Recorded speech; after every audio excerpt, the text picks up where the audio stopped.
So at 6 o'clock, I call this meeting of the Saginaw City Council to order. Please rise for the pledges.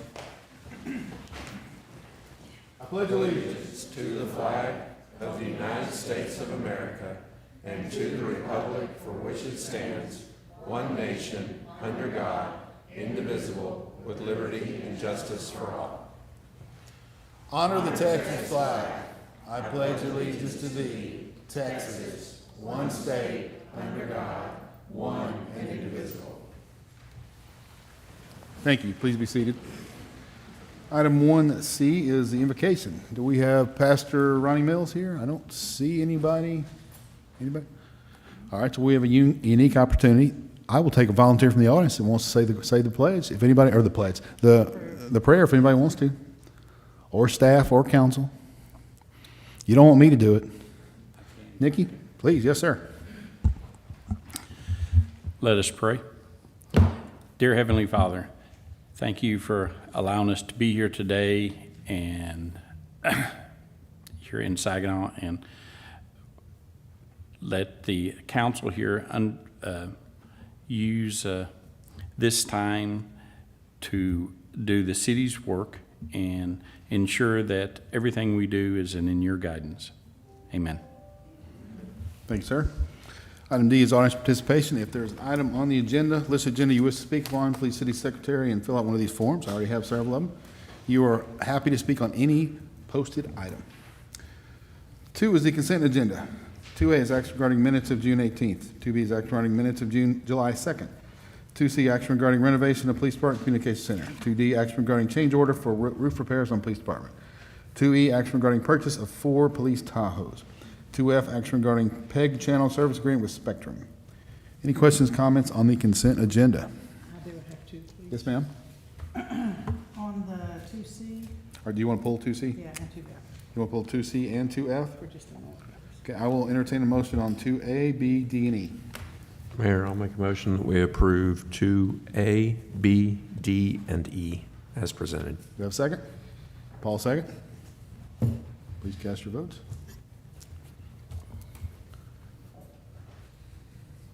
Motion passes. The record reflect we do have a quorum. Councilmember Bighorse was unable to attend this evening, but everybody else is here. So thank you all for coming out on this warm evening. All right, 2C, action regarding renovation of Police Department Communication Center. Thank you, Mr. Mayor, members of council. This action item that you have before you is for renovations to the dispatch center. Since we joined with Lake Worth, that part of the building is sitting vacant at this time, so we'd like to expand our records section and add another office. So that's what you have before you, and I'll entertain any questions. I just have one question. What are you doing with the old console? Are y'all selling it, or y'all, nobody ever said, so I'm just asking. So the console itself is so old, it's not usable. A lot of the equipment, we've entered into an agreement with Lake Worth where they use some of that equipment, but the consoles are not the case, so that will be going to auction. Oh, okay. I just didn't know if some small town could use it or something, you know, because I didn't know. I just thought. Yeah, I'd we've ask. not reached out to anybody else to see if they need it, but typically, extra products, you know, goods and stuff that the city owns, that goes to city auctions. That's what we Okay. plan on doing with it. Okay, I just wondered. All right, I'll entertain a motion on 2C. Mayor, make a motion that we approve 2C as presented. Paul, second.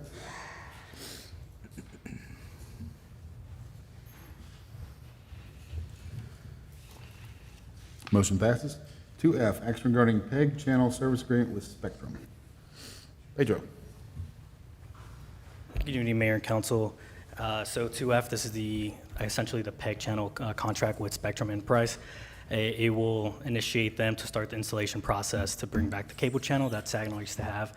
If you recall, a few of my workshops that I had with you guys already, we had a PEG channel. It went away when the renovation for this building happened, and we never brought it back.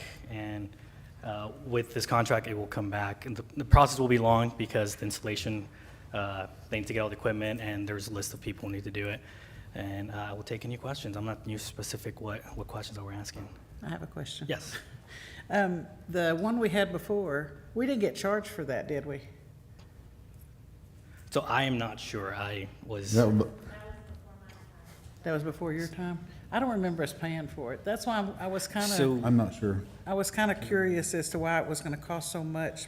You know what I mean? Because that's a lot of money. So by federal law, Bryn might correct me if I'm wrong, but the PEG channel is free, but it's like if somebody gives you a store and the cable providers and franchisees were realizing, hey, we're losing some kind of revenue, so now they're charging us for the road to get to the store that they gave us. So that's That makes basically sense. kind of a new thing to start charging It's a new for. thing, and most cities are paying that amount. I've talked to other colleagues in other cities who They're are. paying the 13 whatever thousand a year? They're paying up that and a little bit more because it's operating costs. They have more staff as well, so their operating cost is more. Okay. And with the PEG, we get a certain, some kind of, we get, how much money we get back with the PEG? We do get Eligible? PEG funds, and Yeah. roughly, I think the last one was about 3,700 quarterly, Kim? A quarter, right? Correct, but you can't use the PEG funds for operating costs, only for capital costs like purchasing the equipment. Ah, I So see. it won't fund this operating cost. That was my question. Okay. Okay, I got a question. You said, is it, because I'm reading here, 'cause again, I'm doing the numbers like her.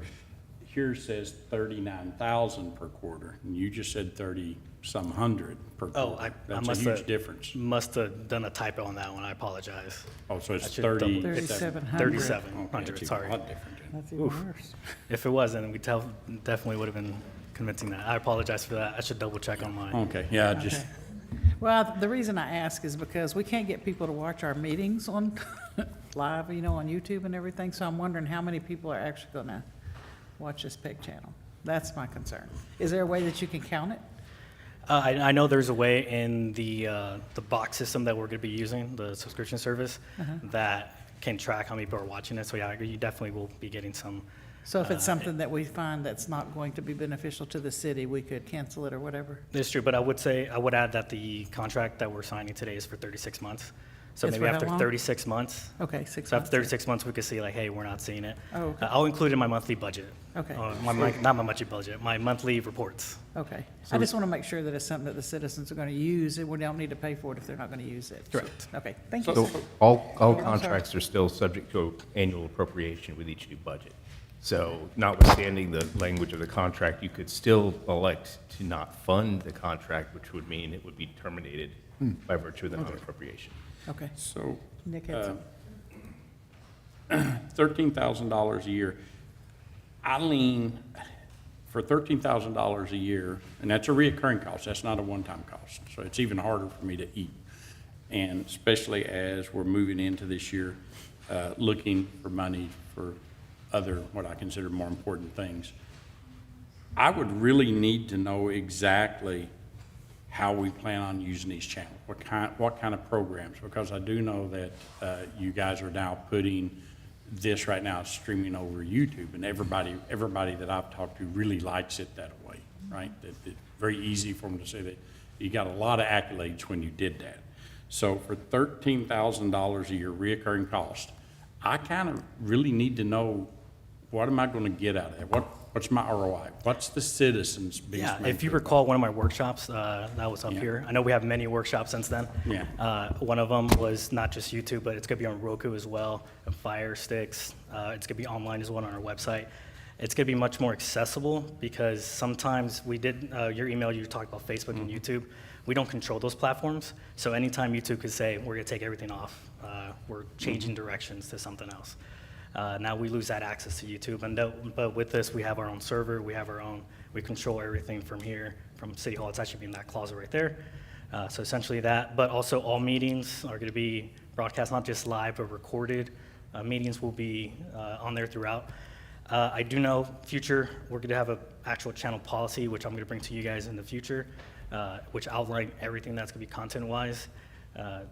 So I hopefully answered your question on that. Can we, So without the PEG funds, this would cost us a lot more because you, additional equipment and stuff that you would have to purchase, So correct? essentially, if, the plan for PEG funds is for the equipment, correct?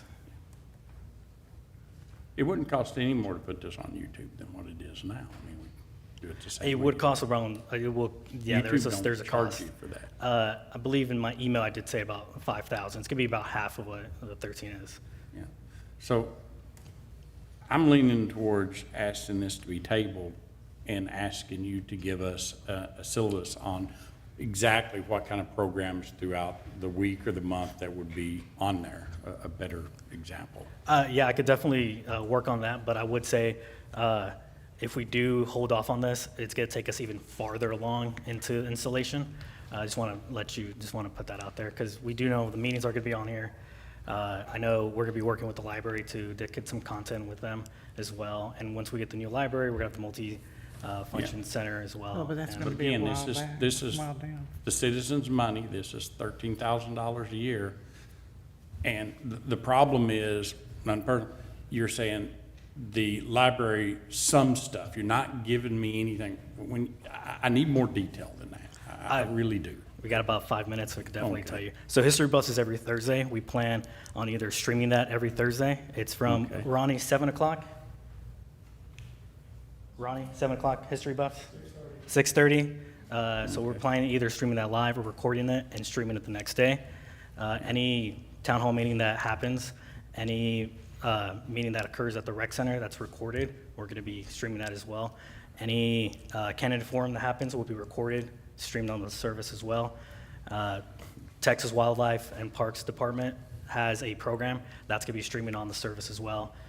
Anything that's related to state and local videos will be streamed on there. On top of that, something I was going to bring to you later, the school district has a program, the HCTC program, they're audio and visual. We want to get them involved in the program, so they will create content. Potentially, I haven't gotten with them on what they want to do, but we would like for them to produce content for it because at the end of the day, at the end of the summer, it's only me by myself in the office. I don't have any more people to create content for me. So essentially, that's a quick rundown of what we're planning to do. But yeah, we could definitely table this and I could come back at a later time. I have a slightly different view. We get a lot of pushback from folks to be more transparent, more transparent. This is, in my view, this is an attempt to be transparent, to get more out to more people. Do how many people watch on YouTube? They do not. I've seen the numbers. Are many people going to watch it? I don't know the numbers on PEG, or the Spectrum. I'm hopefully it's at least more and get more information out to the citizens, to the voters, to residents to see what's going on. I think anything we can do to get the word out about the city, make it easier for folks to see what's going on. Because that's a complaint I get from people that, I don't know what's going on. I don't know where to look. I don't know this and that. This is something visual, something easy. Here's the channel. Click, click, click. Not everybody has cable, I understand, or Spectrum, but a lot of people do. So that's my view on this. I think we really have made a commitment to folks to be more transparent, to get our information out. We have nothing to hide. We really don't. And I think this is one way to try to get more people out. And as Valerie mentioned, let's do it for a year and see how many people watch. I don't know. If it's a good number, great, we'll keep going. If it's 5 people, then we don't. I think it's worth the investment just to get the word out to folks. 'Cause we got a lot of information here that people don't understand, and I think if a better educated and informed public is just all the better, so. Well, I was thinking more like 6 months, but I have a Do you- question. If you don't have Spectrum, you can't see it? Or can you still see it? So yeah, you can see it. Spectrum, the reason the contract is there is so we could get those, so we could be entitled for those PEG funds. Without the PEG channel, we don't qualify for those. But the way it stands now, it will be on, we will be on the city website, Roku, Amazon Fire. I feel like I'm missing one. We have a few more options as well that we could go out and stream too. So can I get to it if I don't have cable? Yes. You have to buy Roku or something, right? I'm sorry? I don't know what. Well, let me check. Can I get to it if I don't buy a subscription to something? Because I don't have it. I don't even have a TV in my house, so. You I will got a get, computer. do you have a You're not the computer? target audience then. If you don't have a TV in the house, you're not the target audience, but. If you have a Most people computer, have you can get it. something. If you have a phone, you'll be able to get it. That's true. You're right. There's a way that we could get an app for it, but that does cost, that's an additional cost that I didn't want to inflict on us unless I knew we were actually getting some good viewership. That's something I could bring in the future. It will be an app. It's an app that you can put on your iOS and your Android phone, and it will lead straight to our channel. But again, that's something I looked at and I was like, I don't think we're at that level yet. But Mary, you have a question? I would like to echo what Todd said. I hear constantly, oh, I didn't know about that. Oh, why didn't you tell us about that? Well, we do a great job of advertising everything that goes on in the city and publicizing it, but people have to actually look for it. And anything we can do to get the word out for everything that we do, I think will help our city, and it will help our citizens become more involved because they'll realize what wonderful things are happening and what they might want to be involved in, and they wouldn't know otherwise. So any method we have of communication, we should take advantage of, I believe. Yeah, my only thing is if I use that $13,000, is this the best utilization of $13,000 annually to reach our citizens? And I'm still not And is convinced. Spectrum the only one that does this? I'm just asking. So Spectrum, I think they're our franchisee with, gosh, you're putting me on the spot. I think it's SIGFA. I think it's a state. I don't know, I'm gonna look at Bryn, but I think we might be confused. Because back then, I know the city could have done the franchisee themselves, but then the state took control of that a couple years ago. I think it was '05. That's right. So they're franchised to the state now, but Right. that doesn't mean they're not still required to provide access through PEG channel technology. Okay, gotcha. Your question? Yeah, so what all can the PEG funds be used for? So if we're spending 13,000, but we're getting 15,000, Equipment. That's what she said. it only for equipment? Is that it? So a Equipment good for what? Explain. a the good rule of equipment. thumb is if it's being used for the PEG channel. So for example, PEG if we have if we need a computer that needs to be updated, we can use PEG funds because that computer is being used to create content for the channel. Our neighbors down south actually use PEG funds for salaries, and they got in trouble for that. So you cannot use it for operation cost. You can use it for Right. capital costs. So for like example, tables or desks, computers, cameras, lights. If we have a microphone go out or A a video microphone, camera go correct. out, or these funds would be available to offset some of those costs. Correct, as long as it's being used for the broadcast the- of. So any of this equipment right here is what you're saying? Correct. So sorry, I'm ignorant on this stuff, so that's why I'm asking. So if I bought, say, a new video camera and some equipment to film, to put it on YouTube, is that still legal? Because I'm broadcasting. I'm As just long putting it as on we YouTube. are getting that same one and then putting it on the cable channel, which we are, because So you have to put it on this cable channel? it has to be used for the cable channel. That's correct. Okay. All right, any other questions? I think we've beaten this into the ground quite a bit. Thank you, Pedro. I will entertain a motion on 2F. Do we want? Can we add the motion that we try it for 6 months or? You can state that. I would say a year, Well, but yeah, I you mean- can state that in your motion, absolutely. I'm still struggling whether to make a motion to table it to get more information, or what you, or, I'm ready to move forward and make a decision. It's $13,000 and it's, well, we answered a lot of questions. Pedro answered a lot of questions. We can also get more information, but I'm ready to have a motion, see what council. Well, Mayor, can I make a motion that we approve it and for 6 months and see how it works? So you'd be entering into the contract at that point. It is a 3-year contract. As I said, you have a constitutional right to terminate through the nuclear option. So it's a which is- 3-year contract? That's what You said 36 months. Okay, I've been told. okay. So we wouldn't be able to unilaterally dictate a different term. I mean, you could make that motion, then we'd have to So go it ain't- back to Spectrum to see whether it's acceptable. Okay. so if we approve this, it ain't for $13,000. It's our 39,000. It's $39,000. Well, again, subject to appropriation with the next fiscal year. So you can test it out until October 1, and then you have the opportunity to not include it in the budget. I'm sorry, I'm just a simple country boy, and when I tell somebody I enter in contract with them, I'm going to try to abide by that. I'm not going to use some way of getting out. Agreed. And I'm not encouraging that, I'm just want to But we provide could do full that if we disclosure. tried it for a year. Yeah. Good. All right, I'll entertain a motion. Mayor, I make a motion that we approve the PEG channel service agreement with Okay. Spectrum Enterprise. Okay, we have a second? I'll second. Brack, second. All right, cast your votes.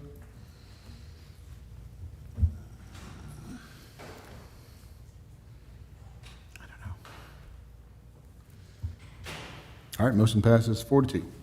Thanks, sir. Thank you, Pedro. All right, moving on to item 3A, employee recognition, presentations. Gabriel, City Manager. Here we have the police department. I think we're going to start with recreation, so Keith will do that. Thank you, Mayor. It's a great opportunity. Whether you're a leader of an organization or one of the leaders or just a human being, is getting to recognize other people. And I get that opportunity today to get to recognize one of my wonderful staff members. Ms. Vicki Weldon just recently graduated from a leadership school, a 9-month leadership school that's put on by the chamber in which we're involved with. A lot of chambers, most chambers and some other organizations put on leadership schools. This will date me, and I'm hesitant to say it, but I graduated from Leadership HEB in 1997, and also from Leadership Northwest in I think 2010 or 11. So there are a lot of different schools out there. They're all very similar, but a little bit different. The school that Miss Vicki went through was a 9-month program where they met once the microphone's moving. They met on different topics such as arts and leisure, learning about the environment and energy, community services,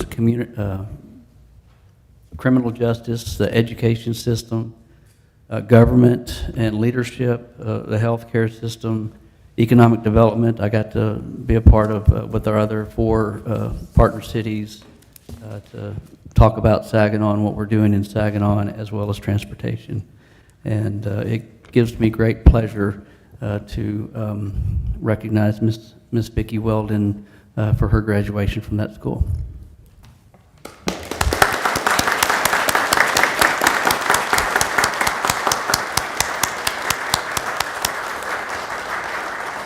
So I have a lovely, suitable for framing certificate and a plaque. So,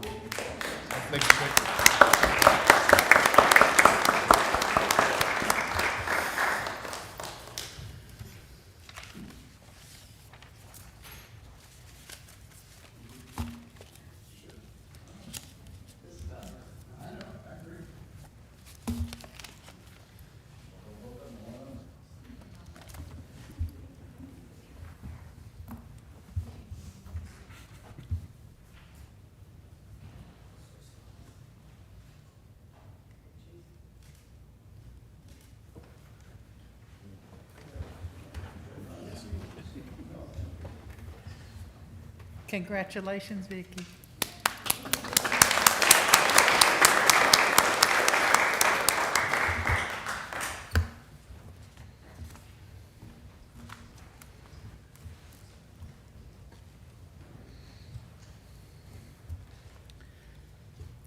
hey, Chief Ragsdale's got a couple things. Yes, sir. Mr. Mayor and Council, thank you for giving me an opportunity to recognize my employees as well. As Keith mentioned just a few minutes ago, one of the greatest achievements that a leader has is actually recognize their employees. So what we have tonight is 3 promotional recognitions, much like last week. One of these is a sergeant, 2 is corporals.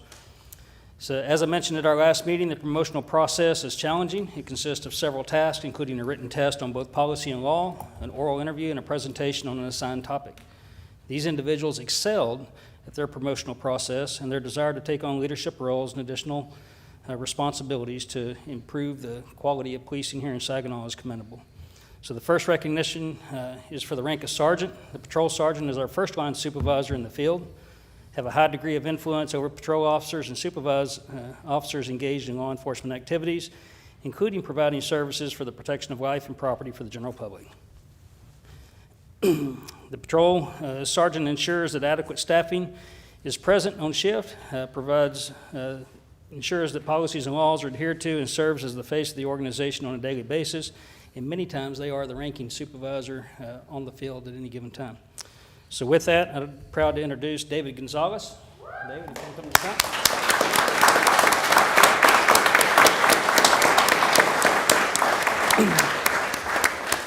So David has been with the Saginaw PD for 5 years. He promoted to corporal in 2021 and promoted to sergeant May 2nd of 2024. He holds an intermediate TCOL license. He is a field training officer and was formerly part of our SWAT team. So with David tonight is his mom, Isabel, his wife, and I'm going to try to pronounce this correctly, Soshil, and his son, David. So we can have three of y'all step up with him, please.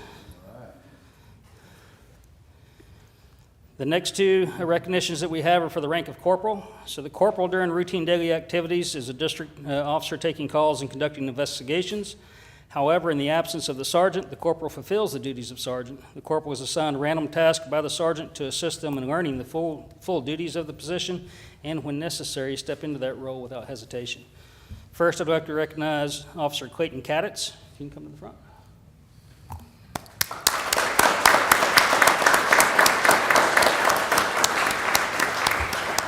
So Clayton has been with the Saginaw PD for 4 years. He holds an intermediate TCO license, and he's a field training officer with the organization. With Clayton is his wife, Destiny, and his mother, Erin. I can have y'all step up.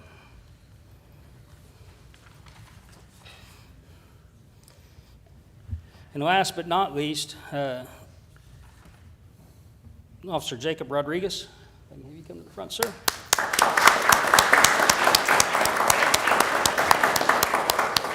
So Jacob has been with the Saginaw PD for more than 3 years. He holds a basic TCO license. He's a field training officer, and he's also one of the first drone pilots for the Saginaw PD. So with him also is his wife, Kelsey, and his mother-in-law and father-in-law, Sylvia and Lance Hart. If I can have y'all step to the front.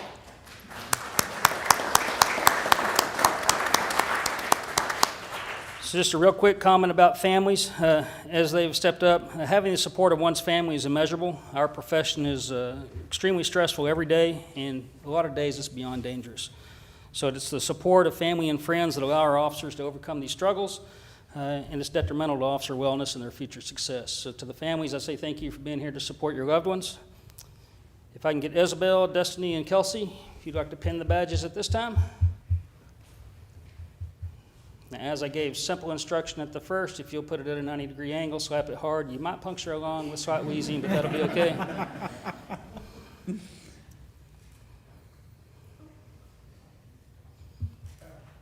She said,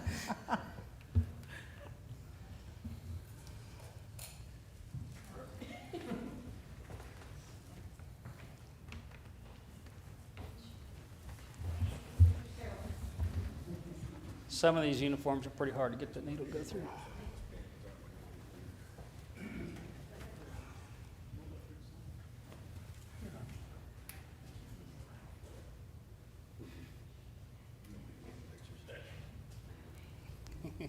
There we go. So it's with great honor that I present to you Sergeant David Gonzalez and Corporals Clayton Kaditz and Jacob Rodriguez.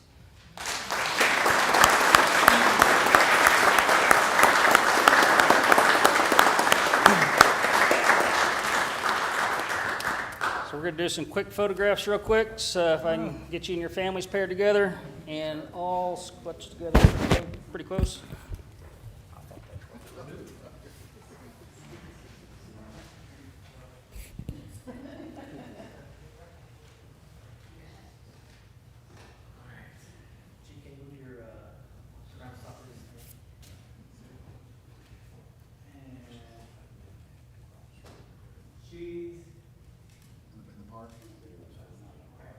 If I can do one more photo with the officers and myself. Families, thank y'all so much for being here to support our officers.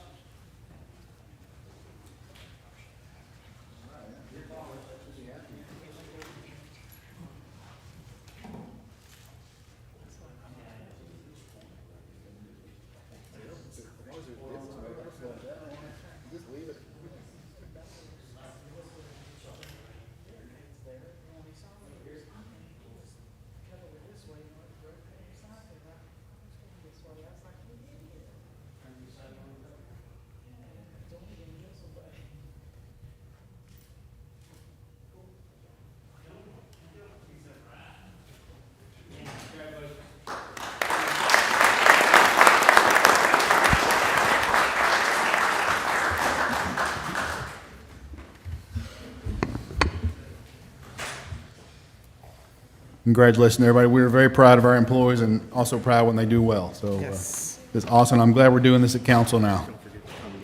Anything else? Is that the only one? All right. Thank y'all so much.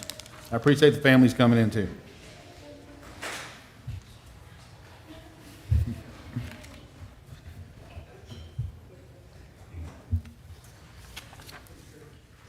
All right, moving on. Item 4A, consider action regarding Saturday work hours for the Tricon project. Larry Little. Welcome, Larry. So, good evening, Mr. Mayor and council members. So I've been given the task to bring this forth to you for reasoning for, can you hear me, for Saturday hours at the Tricon construction site. With me tonight is some representative from HHS Construction. Hey, hold on, can we shut the door, please? Thank you, Chief. I believe what they're going to ask, what they're seeking is the hours on Saturday from 7 to 5.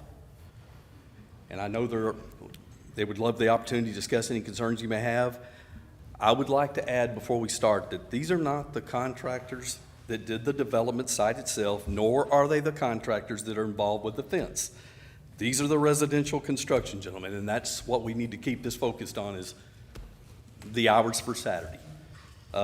I think joining us tonight, I think it's Mr. Mac McKee, Senior Vice President, Mr. Travis Avery, Vice President, Mr. Corey Lee, Project Manager, and I believe Tyler Liska is not here tonight, but I do want to say this. I'm going to give him a compliment. He has been a blessing to work with. He's very responsive on any issues we've had, and I appreciate that. Just a reminder that it is a construction site. There is noise associated with this project. The reason I'm here is because I'm also over code compliance and I deal with the noise violations. So that's the reason why I want to get this settled for you guys tonight. So if you have any questions, I'd be happy to answer on my part. If not, I will let the representatives come forward. Thank you, sir.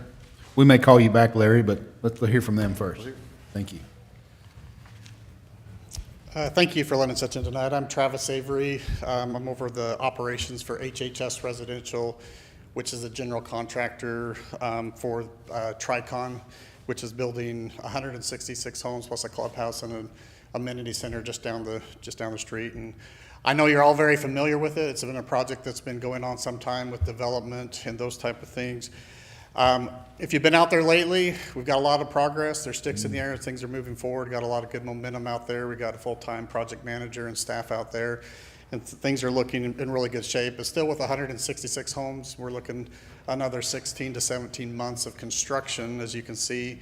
And so we're just asking for Saturday hours, just because I know everyone's anxious for that project to finish as quickly as we can. And so if we're able to get that 16, or that Saturday time frame, we could reduce the time possibly by 60 to 70 days, which is, 2.5 months of construction. And so that's our goal here, is just to ask if that's a possibility that we can work with everyone and to reduce the overall time of the project to deliver this beautiful community to your city here. Mm-hmm. Any questions? Yeah, council questions? Oh, yeah. And Mayor Pro Tem Paul Flakey had to excuse himself on this. I should have mentioned earlier.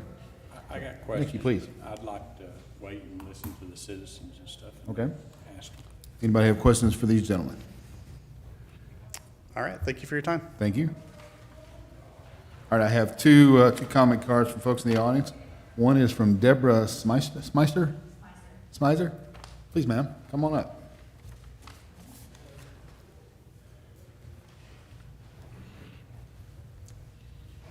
I do approve of them working Saturdays as long as they are busy. I want this over.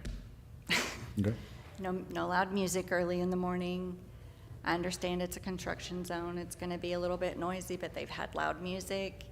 I can hear it in my house. I'm on the opposite end of where they're working right now. We have brand new windows and I can still hear it inside my house. So I don't think I should do that. Are you okay with 7 a.m. to 5 p.m. or 7 too early, or what do you think? It's not too early for Okay. me. Okay. Not for me personally. Okay. So. Thank you. Thank Thank you, ma'am. Also have Carmen Drake. Please come on up.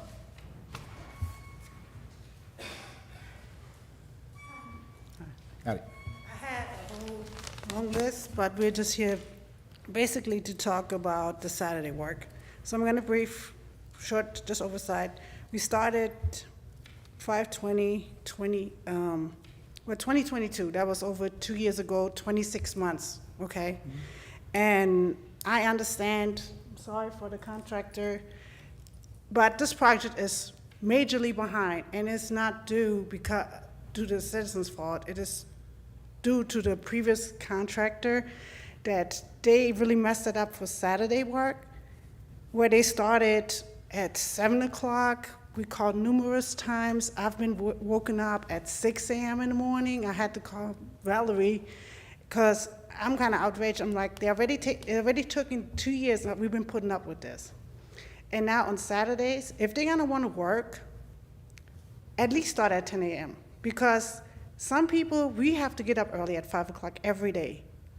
And when the weekend comes, that's the last thing we wanna do is hear people working at 7 a.m. Especially when it's not like this project has just started. This project's been going on for 24 months, and now it's gonna do another 2 years, and now you're telling me that you want an additional 16 to 18 months, and you only got literally maybe 8 Saturdays out of those 2 months that you're supposedly is gonna cut short. To me, the math is not mathing. If they wanna faster up, get stuff done, I would suggest getting more crews on the side.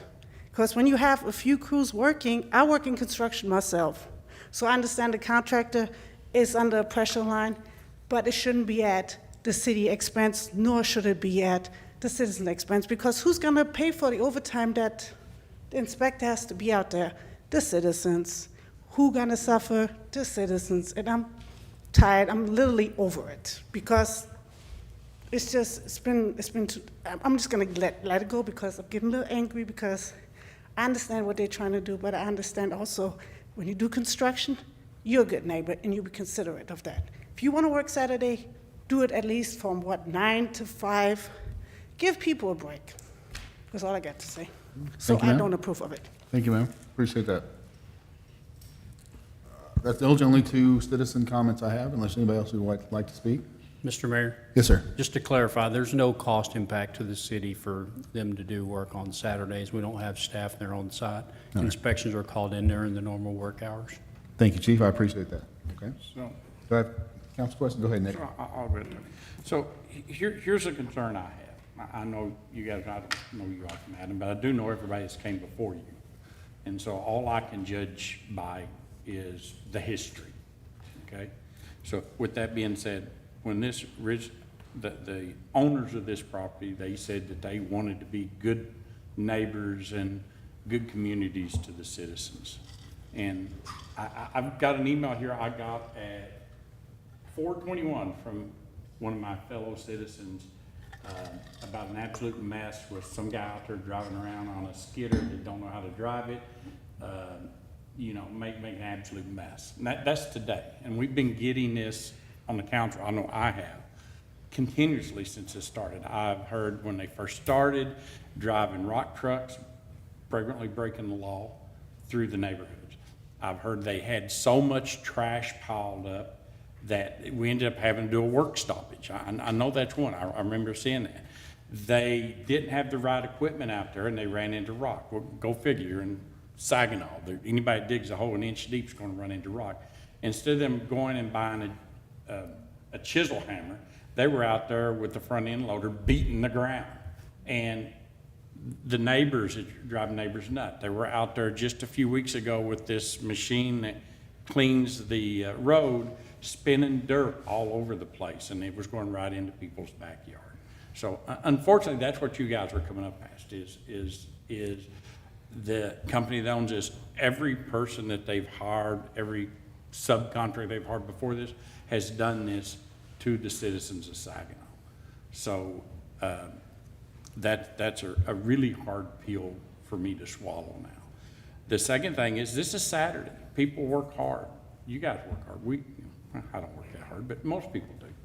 And Saturdays, they want to be in their backyards. They want to, cook their hot dogs. They want to throw a ball to their dog, play with their children, or for me, my grandson. They don't want to hear loud music. They don't want dust coming across their yard. They don't want to have to worry about that they tore the fence down and a jackleg put something up and their dogs are getting out. So these are all the things now you guys are coming in and asking us to approve this for Saturday. And here's the problem with Saturday. Yeah, code enforcement isn't here on Saturday. So if you guys do something wrong, now the poor citizens have got to wait till Monday to get this resolved. I guess we could call the police, but now that's putting extra stress on our police department. And if I'm sitting here having to flip a quarter and decide, I'm betting with past record that we're gonna have problems just because of the past history. So therein lies my problem with this. Absolutely, there's no way I'd approve 7 o'clock. I got too many neighbors and stuff that you know, goes out, none birthday party on Friday night, and they don't like to get up at 7 o'clock in the morning, and they definitely don't want to hear hammering and nailing and loud music. So, to me, I would think more around, at the absolute best, 9 to 5. But I mean, I'm even reluctant. You guys are going to have to do a hard sell on me, somehow convince me to get me to agree to this today. I'm being perfectly honest with you, so. Council, That's other what I'm comments? saying. Thank you, Nick. Sorry, other comments? Mayor Pro- Well, my husband's in construction, and most of the time on Saturday, those guys want to get in early and get out early, so they can get off early on Saturday. So I wouldn't be for 7 o'clock. I might go 9. But I don't think it would be fair to those citizens. Y'all are so close to that housing addition, it's just, I feel sorry for them. And I've seen the noise and stuff. I just live on the other side over there, so. Maybe 9 to 5, but not 7. Mary? Well, I can see both sides of this issue. I wish I knew more about what the neighbors would like, because we got 1 for and 1 against. And I know that we have approved Saturday work in the past for different situations. I don't remember how many Saturdays. And when I heard the gentleman say they have 16 months to go at least, and this would only speed it up by 2 months, that doesn't seem like a big bang for the Saturday work. I mean, I'll go along with what the city council wants to do, but I do agree if we do approve it, it should be 9 or 10 o'clock in the morning. But also, if I lived in that neighborhood, I would want to get the project over with, because I know they've been struggling for a long time. So, you know, I can see both sides of that argument, but I think if we do approve the Saturday, it should maybe start at 10 maybe. And, you know, hopefully it will cause the project to be finished sooner than 2 months sooner. You know, that doesn't seem like it's worth it, 2 months, so. Thank you, ma'am. Councilmember St. Clair, you got anything to add? Would you say that you do things differently than the previous contractors that have been there? Yeah. I think the main difference, and as Larry has stated, is we have actual HHS employees on site. So we have an actual project manager on site, and then we also have a construction manager on site. So we have 2 full-time, there's a trailer there. And if you can talk to some of your colleagues here, they've been very, very responsive. It is construction. We're not gonna stand up here and say we're perfect. We're not gonna stand up here and say that one Saturday someone might turn up their music, even though we've told them 100 times not to, and they might turn it up. I mean, we're not coming here telling you something that we can just say that this is absolutely gonna happen. But what I can say is if you, Larry mentioned it, and there's been a dramatic improvement from when the vertical team has taken over. And our goal is the same goal that everyone has here. We just want to work with you. The thing that we get asked all the time is how soon can we be done? It sounds like everyone just wants to be done with this. And, you know, we just need more time. And also I heard, you know, yeah, you need to bring more crews. Believe me, we're always looking for more crews. We're trying to bring in more crews. It's not like there's just a lot of construction crews there. I mean, they're pretty busy, but we have been talking to our crews, and if we can get Saturday work, I know 2 months doesn't sound like a lot, but in the big scheme, 2 months is a big amount of time if you're living right next to it. It's just 2 months earlier. It possibly could be more than that. I'm just saying, okay, if you add up 52 weeks in a year, that's 1 Saturday every year, you kind of add that up, and that's gonna be 2.5, possibly 3 months of finishing early. Understand the concerns. I mean, there also is other concerns. I mean, we do want to start early because there's, right now it's 100 degrees outside. I mean, to pour concrete, you need to kind of do that earlier in the morning. And so we're trying to do anything we can to speed up this. And I know that there's been a lot of frustration and there's been a lot of angst with this project. But our goal is really, and from Tricon, they do really want to be good neighbors. And I understand that there's been some bumps in the road. It's been taking way longer than anyone wants. We all can stand up here and admit that, but I think the biggest point is we're just coming and asking for consideration. And we've been hearing from everyone that we want this project done faster. We're given a solution of how we feel like we can do that faster. And in my mind, 2 months, if I was living next door, 2 months is a big deal. I mean, that's 2 less months of traffic and having all of that. And also, this is going to be a beautiful community. These are fully bricked homes, amenity center. I mean, it's something that I think the city of Saginaw is going to be proud of. And if you go through there, I went through there today, again, a construction site, but it's good to see the progress. There's a lot of slabs going down. There's a lot of sticks in the air, as we call it. There's a lot of work being done, and so it's not just sitting there idly. We're very motivated. So we're just asking for consideration in order to reduce that time for your overall residents. If we can have the opportunity to work on Saturdays, that's going to be one more way we can speed this up. Did that answer your question, or did I don't know if I fully addressed it. Mm-hmm. Thank you, sir. Larry, can you come back for just a minute? Got a couple quick questions for you, sir. And I appreciate you being here. Absolutely. A couple things. So I've heard noise as an issue from some folks. What can we do to ensure they're reasonable? I don't know how you define reasonable noise on a Saturday or any day. How can we So I do ensure have that? a decibel tool that I Okay. could take readings with. Okay. If that was found to be necessary. I do want to remind, that is definitely one way we can do it. I'm old school. I can be proactive and I can go out there on a Saturday. I'm just that kind of guy. We don't want you to have to do that, but, yeah. Well, but if there's a concern about the Saturday work, I am willing to do that. That's not an issue. I'm in town a lot anyway. I don't live here, but I'm in town a lot. Most of you know that. I know. He likes it over here. I do. I love this community.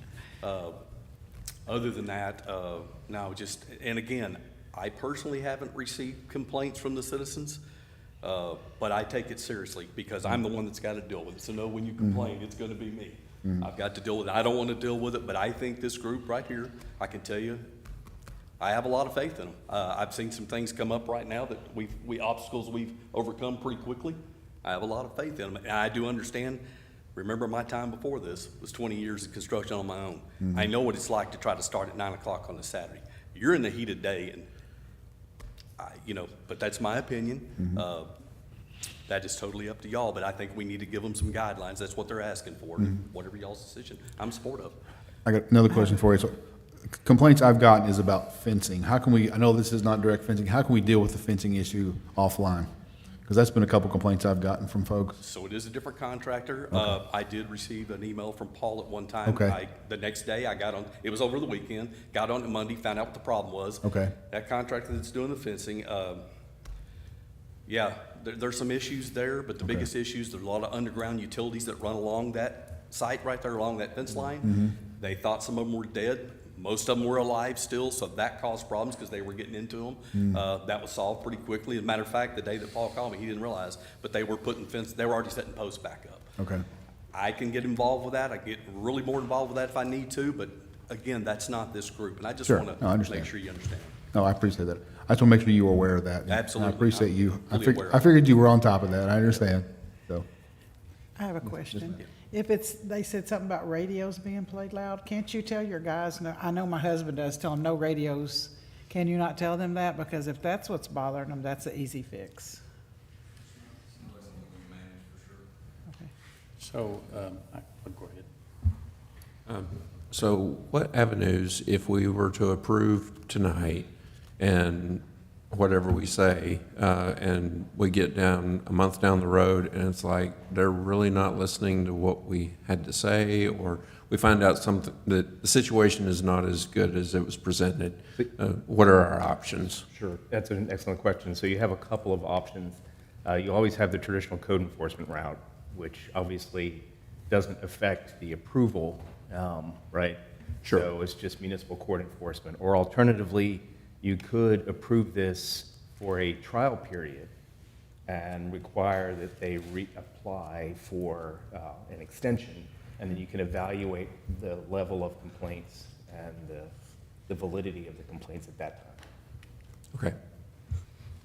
So if we don't put, like, say, we put on there a month-to-month basis, but if we don't do that, we just approve it as it is, as it stands, could the council come in at any time and revoke that with a vote? So I think we could. I think the preferred way to do it, though, is to set the expectation up front that this is a trial period and it's subject to renewal based on persuading the council that this was the appropriate relief to grant. Because if you approve it indefinitely and you come back and revoke it, there could be some question as to the basis for the revocation. For instance, well, we received a complaint, well, no citation was issued, et cetera. So it becomes more of an argument, whereas you avoid that if you approve it on a trial basis and then decide whether to extend it. And even an extension could be limited in duration. Okay, so, boy, that scares me. So if we approve this, I just want to make sure that we can address our the citizens, because if I was a neighbor and, you know, they started building this and causing all kinds of trouble, they've already dealt with 2 years of this, okay? So I'm just wanting to make sure we have protection if this does pass for the citizens to be able to pull it. So it sounds like, even if we do it by month to month, we'd have to wait that month to then reevaluate it. I think she has. That's right. That's right. As I said, if you just approve it without a duration and then you want to revoke it, then the question becomes, is there a legitimate cause for the revocation? Then it And becomes what a lot harder. constitutes legitimate cause? So practically speaking, I understand, going through the process on a month-to-month basis is obviously a lot of work. And I'm not necessarily suggesting that. I'm just suggesting that you could start with a short period as the initial term and then decide whether it's working or not. We could do a month to month. But I don't think month to month, I think a short duration, a trial, and then see, 3 months, 2 months, whatever, and then see how it is and reevaluate. Boy, I want to keep on a short leash. Month to month, though? I don't want to do month to month. Well, they don't have to come back here, but we could ask, say, Larry, if you don't mind, to give us stats, hey, they're doing a good job, we've got no complaints. You could approve it with an automatic renewal, Yeah, subject automatic to renewal. possible revocation by council and a formal vote not to renew. Okay. Is that- So it renews absent official action to revoke. Okay. But then that also sets the expectation up front, which is how you want to approach this, in my opinion. Right. Okay. Well, and here's my thing, that'll make dang sure that they don't let their people play loud music and stuff. They can't say, oh, well, we tried. Well, okay, we gave you a try. Okay. So Thank you, Larry. And just one during quick, that- if I could Oh, yeah, ask that please. if we're going off the complaint base, please, anytime you talk to someone, I know I've talked to Paul about this, please have the citizens, if you've got a complaint, fill out a complaint form. I can track it that way, there's evidence. Just word of mouth, hearing it from like somebody else is hard for code enforcement. I'd like to see it, if there's a complaint, let me know, that way I can address that, and there's the way that I can present that back to y'all. Oh, Carmen, you have a question, come on up, you can come back up. I was going to get to you, I was waiting for Larry to finish. Let's just talk about the fencing real quick. So, I came back from Europe early this month, and it was told to me that they will remove the fence. And I was like, okay. And then nothing happened. And then yesterday, literally, somebody just removed the fence. My son was just like, oh my God, freaking out, kind of like, did you not pay your fence bill or whatever? And I said, calm down. And then right now, there is nothing there, and I don't know how long this is supposed to be. I'm a single woman. I don't like not having a fence there. The fence is there for a reason, to keep people out. And right now, it's just vulnerability, and I don't even know when we're gonna get the fence. I feel like that if you're gonna take down a fence, have a fence laying right next to it so you can put it back up so the citizens don't have to worry about whatever, if their dogs are getting out or if somebody coming in at night knocking into your door. It's just, to me, it's scary.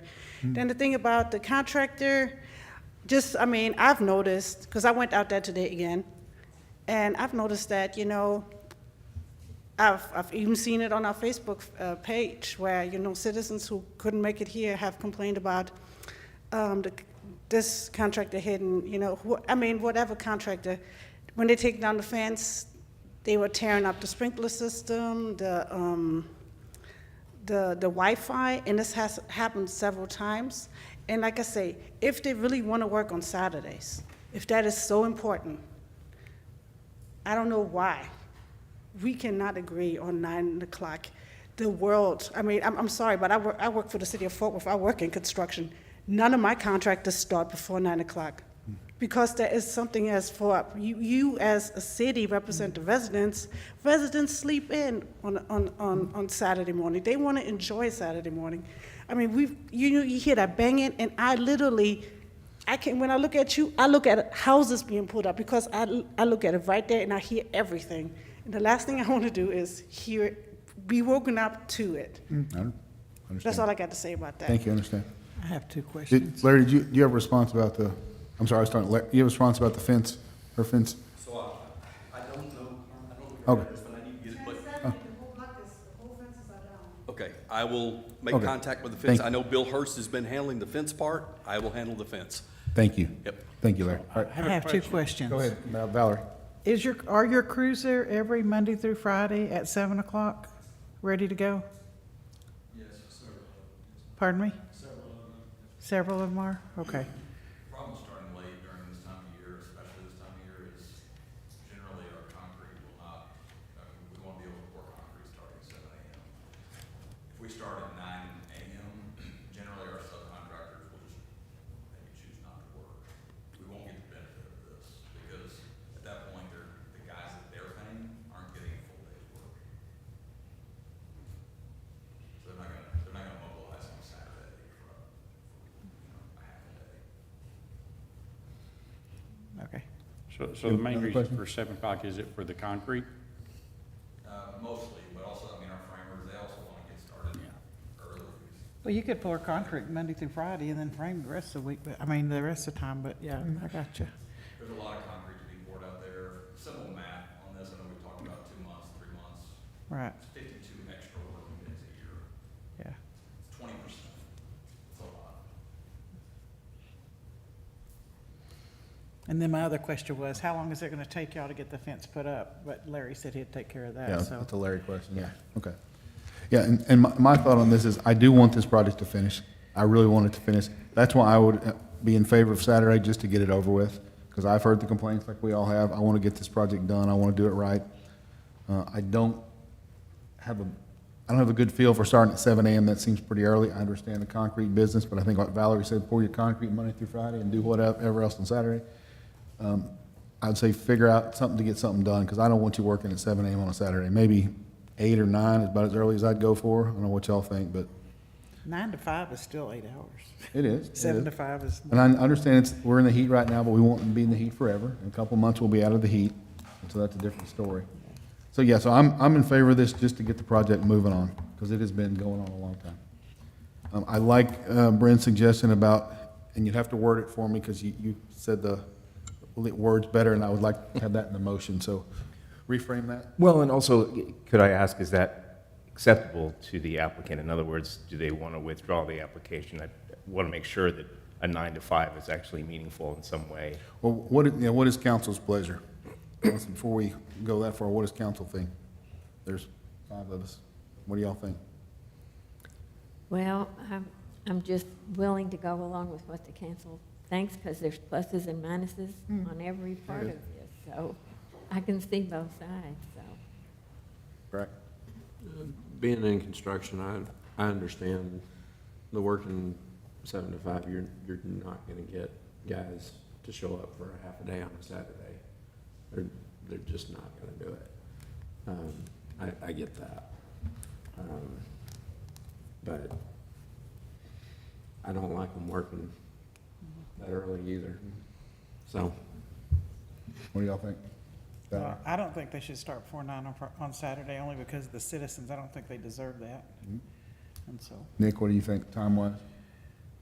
Yeah, I understand what you're saying, if they start at 9. I get And I it. know construction workers this time of year usually start earlier, even if they can. But that puts, again, we're here for the citizens, so if I'm a citizen living back there, I work hard all week. You know, I don't want to be woken up at 7 a.m. in the morning and some guy driving nails. I agree. So So what time do you think? I live by a guy who does hard work, and on Saturdays, he don't wake up before 9, 10 o'clock, so. Okay. Yeah. Thinking 9 to 5? Is that what you're thinking? Yes, ma'am. Go ahead. Brian, this might be too specific, but at least by October, it'll be cool. And I wonder if we could frame it in such a way that during these hot months, they can start at 7, but starting in October, start at 9. You certainly could do that. Because it won't be as hot. Sure, you could do that. There is a point to say carrot stick, so we could start off at 9 for a week or so, say, have it in there. And if you guys are good neighbors and stuff, then have it automatically move till 7. I mean, Yeah, so that's difficult. You're going to have to be pretty objective of what the standard might be in the test. It would have to be a clear pass-fail. Yeah. So. okay. Come on, if you're going to be coming up to the microphone, I want to hear from you, but let's hear from you so everybody can hear you. Mr. Meredith asked if it's acceptable to the applicant. I think that means us. We're not going to deny the allowance to work at 9, but it's not going to save us the time that we're looking for, I guess is the best way to state that. We will have very few contractors show up if the start time is 9 o'clock. So. Sound good? All right, Brent, remind me what you said before about renewal, and you said a certain phrase, and I'm trying to remember what it was about how we can put in a motion to say properly. Right, so you approve it on a month-to-month basis with an automatic renewal subject to revocation by official action of council prior to any renewal date. Okay. All right, any other questions, comments, anything else? We've gone on this a while.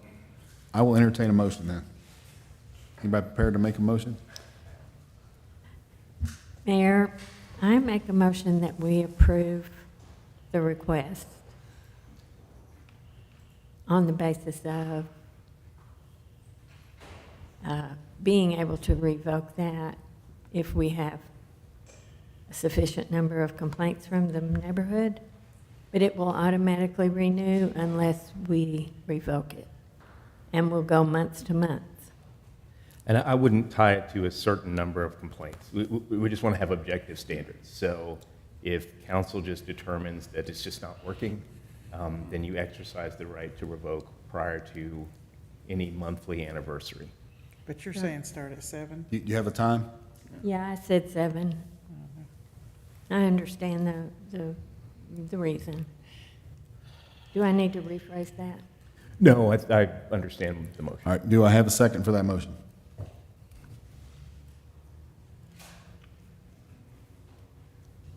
I think that's going to die for lack of a second. Do I have a different motion? Mayor, I make a motion that we approve it like Brent said, that they can start from 9 to 5, and then go month to month automatically or whatever. And then maybe y'all can do your really hard stuff like Monday through Friday, and give the citizens a little bit of break on Saturday. If we approve something specific tonight, say we do the 9 to 5, but then we do the 7 to 3 or whatever, if we decide in between, can we change the hours at a later point? So what I would say is you exercise your right to terminate, and then you approve an alternate permit Okay, with different terms. Okay. And that could all be done in one motion. okay, I'll go for that. Can you remember all that in one motion for me? Will you refresh my memory what you said? Just so we know what we're voting on? Do it 9 to 5, like Brent said, On a with month to the month? automatic approval, month to month, depending on complaints and concerns. And then later on, if we decide to change it back to 7 or whatever, we have the right to do that. Right, and that doesn't really even need to be in the motion. I mean, I think it's helpful that it's communicated, but as I said, you would terminate and then you would establish whatever terms you want. Okay. All right, do I have a second for that motion? I'll second that. Brack, okay. Please cast your votes.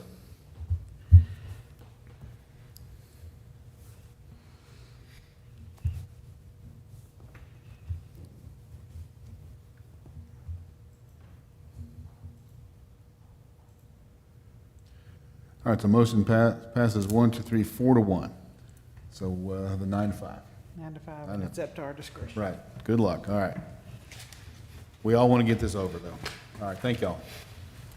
Moving on, 4B. Consider action regarding recommendation of the Animal Shelter Advisory Board. Lee Howell, Assistant City Manager. Thank you, Mayor. Some months ago, the council gave staff direction to develop an animal services shelter management plan.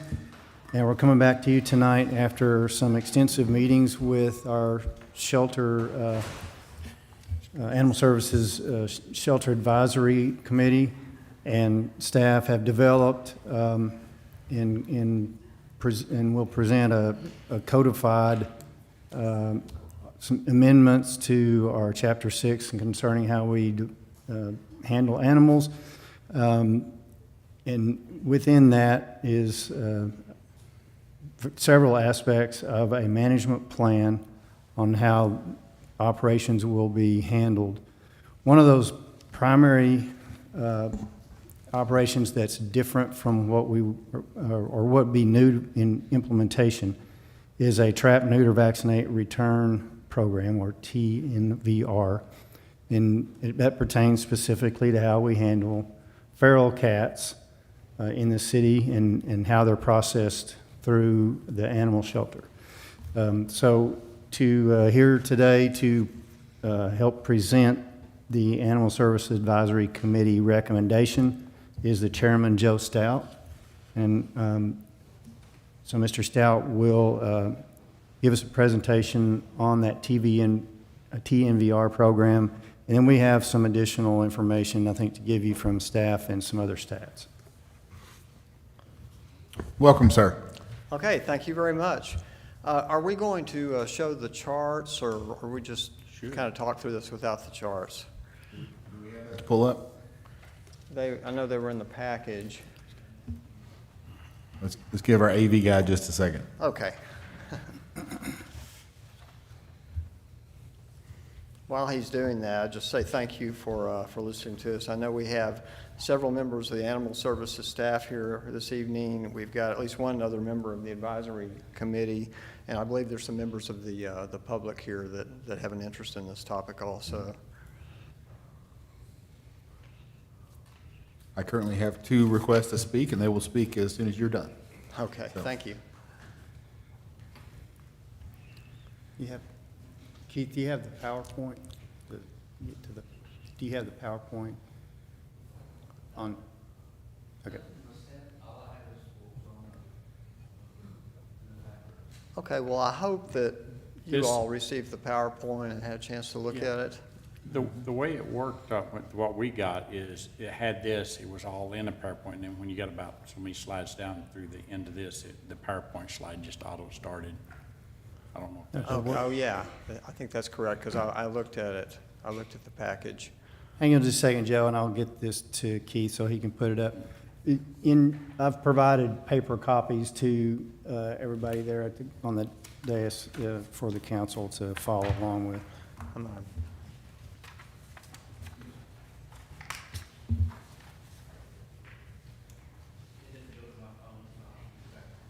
Okay.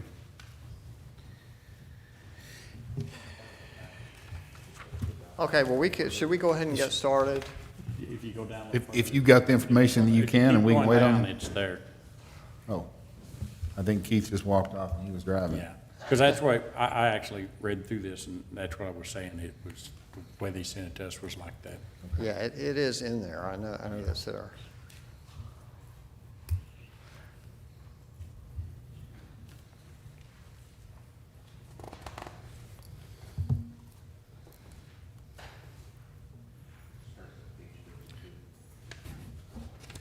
Can I remind us in the future to be better prepared with some of this stuff? Staff, Gabe, can we be better prepared so we don't have to wait? I appreciate this. I want to make sure Mr. Stout has all his information at, I like getting his information. I don't like getting it at the last minute. You know, I mean, we got the packet, sure, we did. If you wanted to see us put it in our box, 2 or 3 days ago, that would help us out. So. Well, they did mail this out, and the slide deck is in that. It is. What page did you say it was on? If you scroll on down, it will. Yeah, page 52 of the packet, so if somebody can scroll down, you'll find It's it. gone again. So we're sort of sitting around waiting.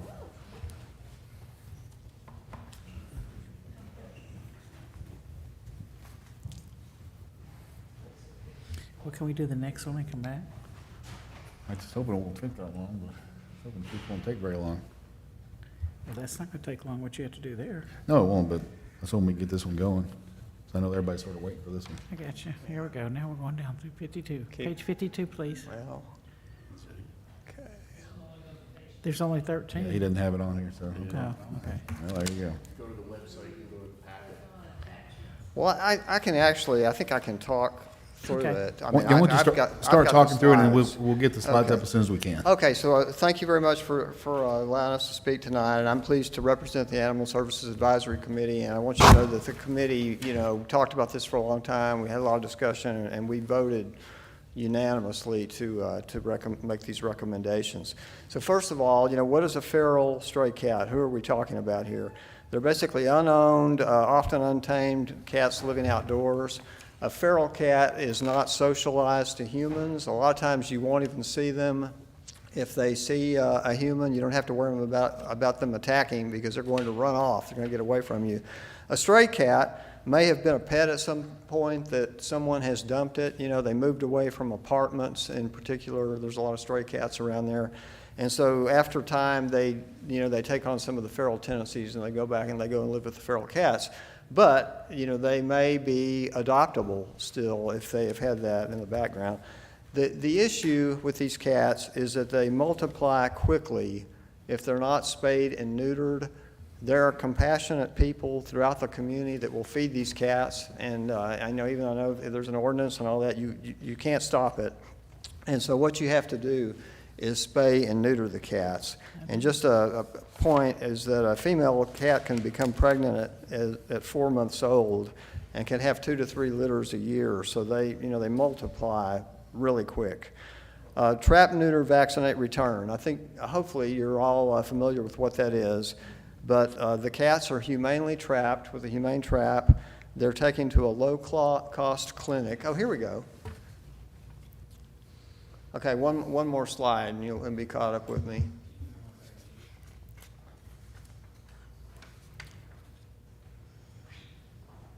Oh, okay. They are spayed or neutered. They receive an ear tip, and they receive a rabies vaccination, which is required by the state.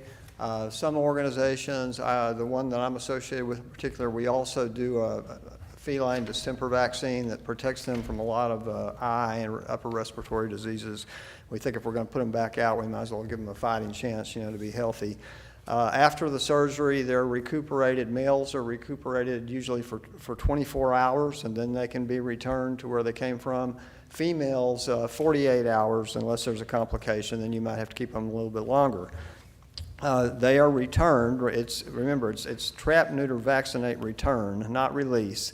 They're returned to the area they came from because that's their outdoor home. They're familiar with it. They know how to live there. And they provide benefits in the community because they keep rodents down. And once they have been through the TNR process, stray cats are notorious for some of the behaviors they have, howling and mating and fighting and all that. Well, once they're fixed, a lot of that will stop, or all of it will stop. So, in studying a potential TNVR program for Saginaw, the shelter staff reached out to a number of different municipalities that already have these programs because they're growing throughout Texas and throughout the country. They're become very common, and they asked some questions. Next slide, please. Is the program, do you consider it successful? How many cats did you TNVR in the first year? And the first year is critical because, well, I'll explain that in a minute. What is your annual budget? How did citizens react? Because citizens' feelings about this are important. Did you have to add additional staff? Who cares for the cats once released? Because the welfare of these cats that go back in the community is an important thing to consider. Is it one and done, or do you retrap and vaccinate annually?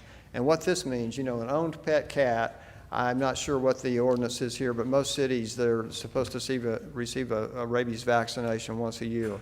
Obviously, with a feral cat, you can't be assured that you're going to be able to do that. Now, the tipped ear, the significance of that is if you do re-trap the cat, you know that it's already been through the spay and neuter process, so you don't, have to go and send it to the clinic and put it under anesthesia and all that to find out that it's already fixed. And sometimes, I know our organization, if we happen to trap a cat that's already been fixed, we'll go ahead and get it another vaccine while we have the opportunity. But most vets say that a cat that's been vaccinated for rabies, it actually lasts for several years. And the lifespan of a feral cat is estimated to be 3 years. Some people say 5 years. And so the revaccination is not a big issue. So like I said, the staff talked to a number of cities, but I'm going to talk to the results they got for 2 in particular. Weatherford, they considered the program very successful. The first year they did 717 cats. Since October of 2021, they've only done 454 cats. So you can see they cut the population of the cats significantly through this. They budget it through their medical budget. They have not announced it to the public, so they don't really, they didn't really answer about the feedback from the public. They have a contracted vet who does this. The person who brings the cat in is responsible for the aftercare. And they said that feral cats are not revaccinated, and they are not microchipped, was another thing that we asked about, because we know that some cities do like to microchip feral cats for various reasons, just to kind of track them if they come back in, but Weatherford said they do not chip the cats. Arlington, next chart, they also feel that the program has been successful. They said that it's reduced cat intake numbers at the shelter and the need to euthanize or kill cats. Their first year, they did 935 cats. Most of the work they do is donation-based, and they actually have some scheduled veterinary time at the clinic and do some surgeries there as part of that. They started it out as a volunteer-based, and in fact, we have someone here that was one of the volunteers who did that, Debbie McClendon in Arlington. And later they added, they felt so strongly about this program, and Arlington's large too, and a lot of apartments, a lot of cats.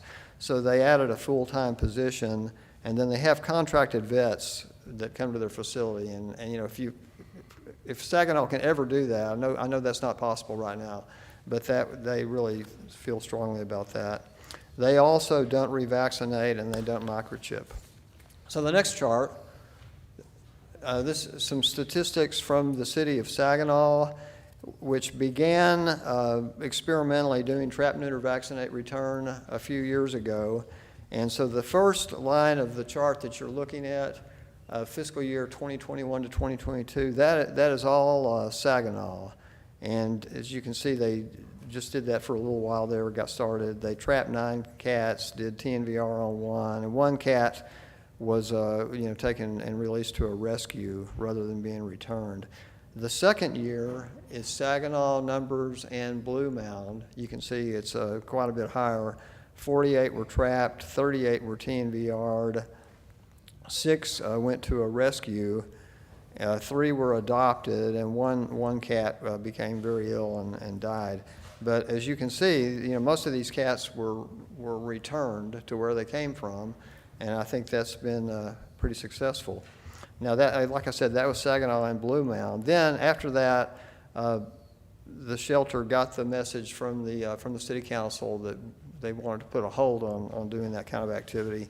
So the last line is Blue Mound only, but you can see they've still done quite a bit of activity, so they've learned a lot in the process of doing this.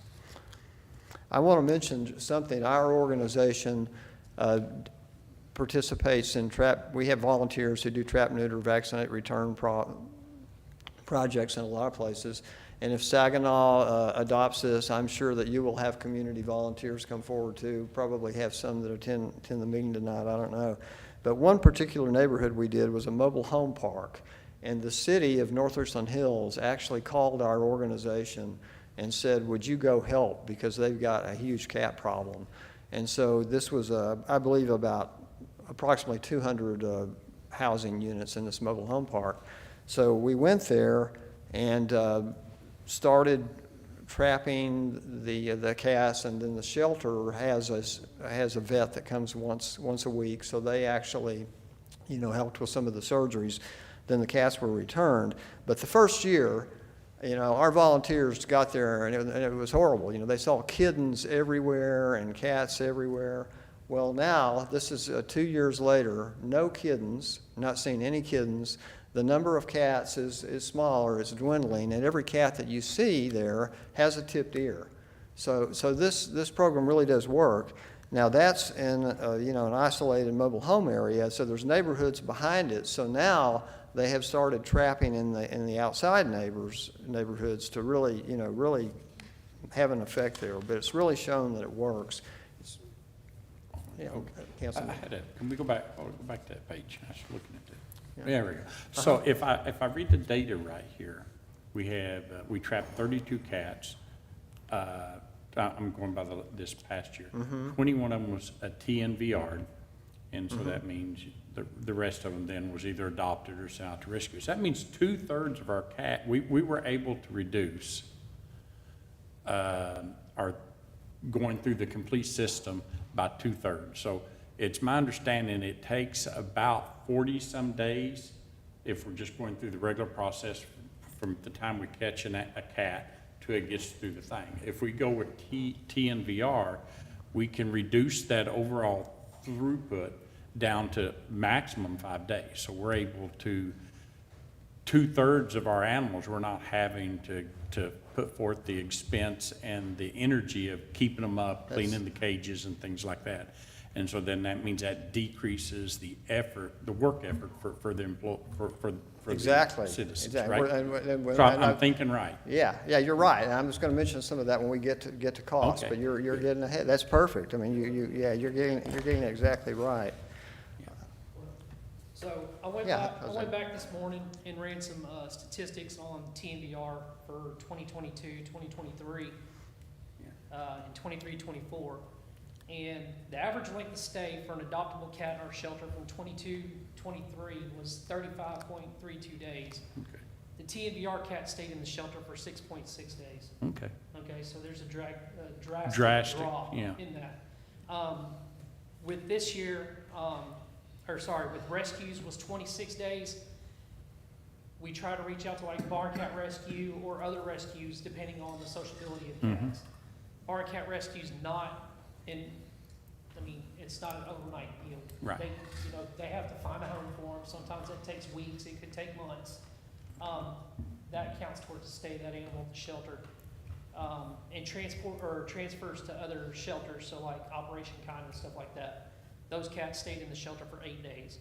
This year with the Blue Mountain cats, the TNVR, because we're at the mercy of the vet, Right. the average stay for a cat was 9 days. 9 days, okay. Okay, an adoptable cat, the average stay for an adoptable cat at the shelter this year is 40 days, 6 days for rescue, and 19 days for transfer to another facility. You gotta understand too, rescues are full, other facilities are full. Yeah. So it's getting harder and harder to try to place these animals with rescue groups. Okay.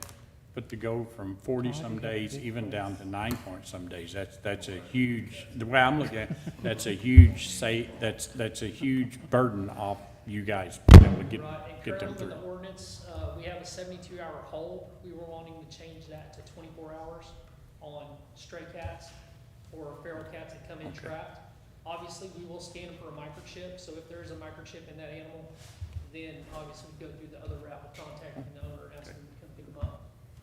So is that decreased part of this package today? Correct.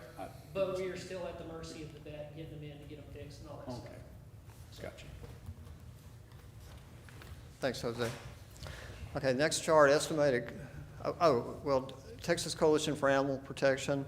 This is the nonprofit organization that has several spay-neuter clinics and also vaccination clinics. They do basic, very basic veterinary care at a low cost. And this is the clinic that Saginaw has been using. It's over by Alliance is where that is located. It's they have a program called Feral Fix where every day they will fix 12 feral cats for free. They have to be bona fide feral cats in a trap. They can't come in a carrier, and they have to even have, demonstrate the behavior of being a feral cat, because they don't want people just bringing pet cats and getting them done for free.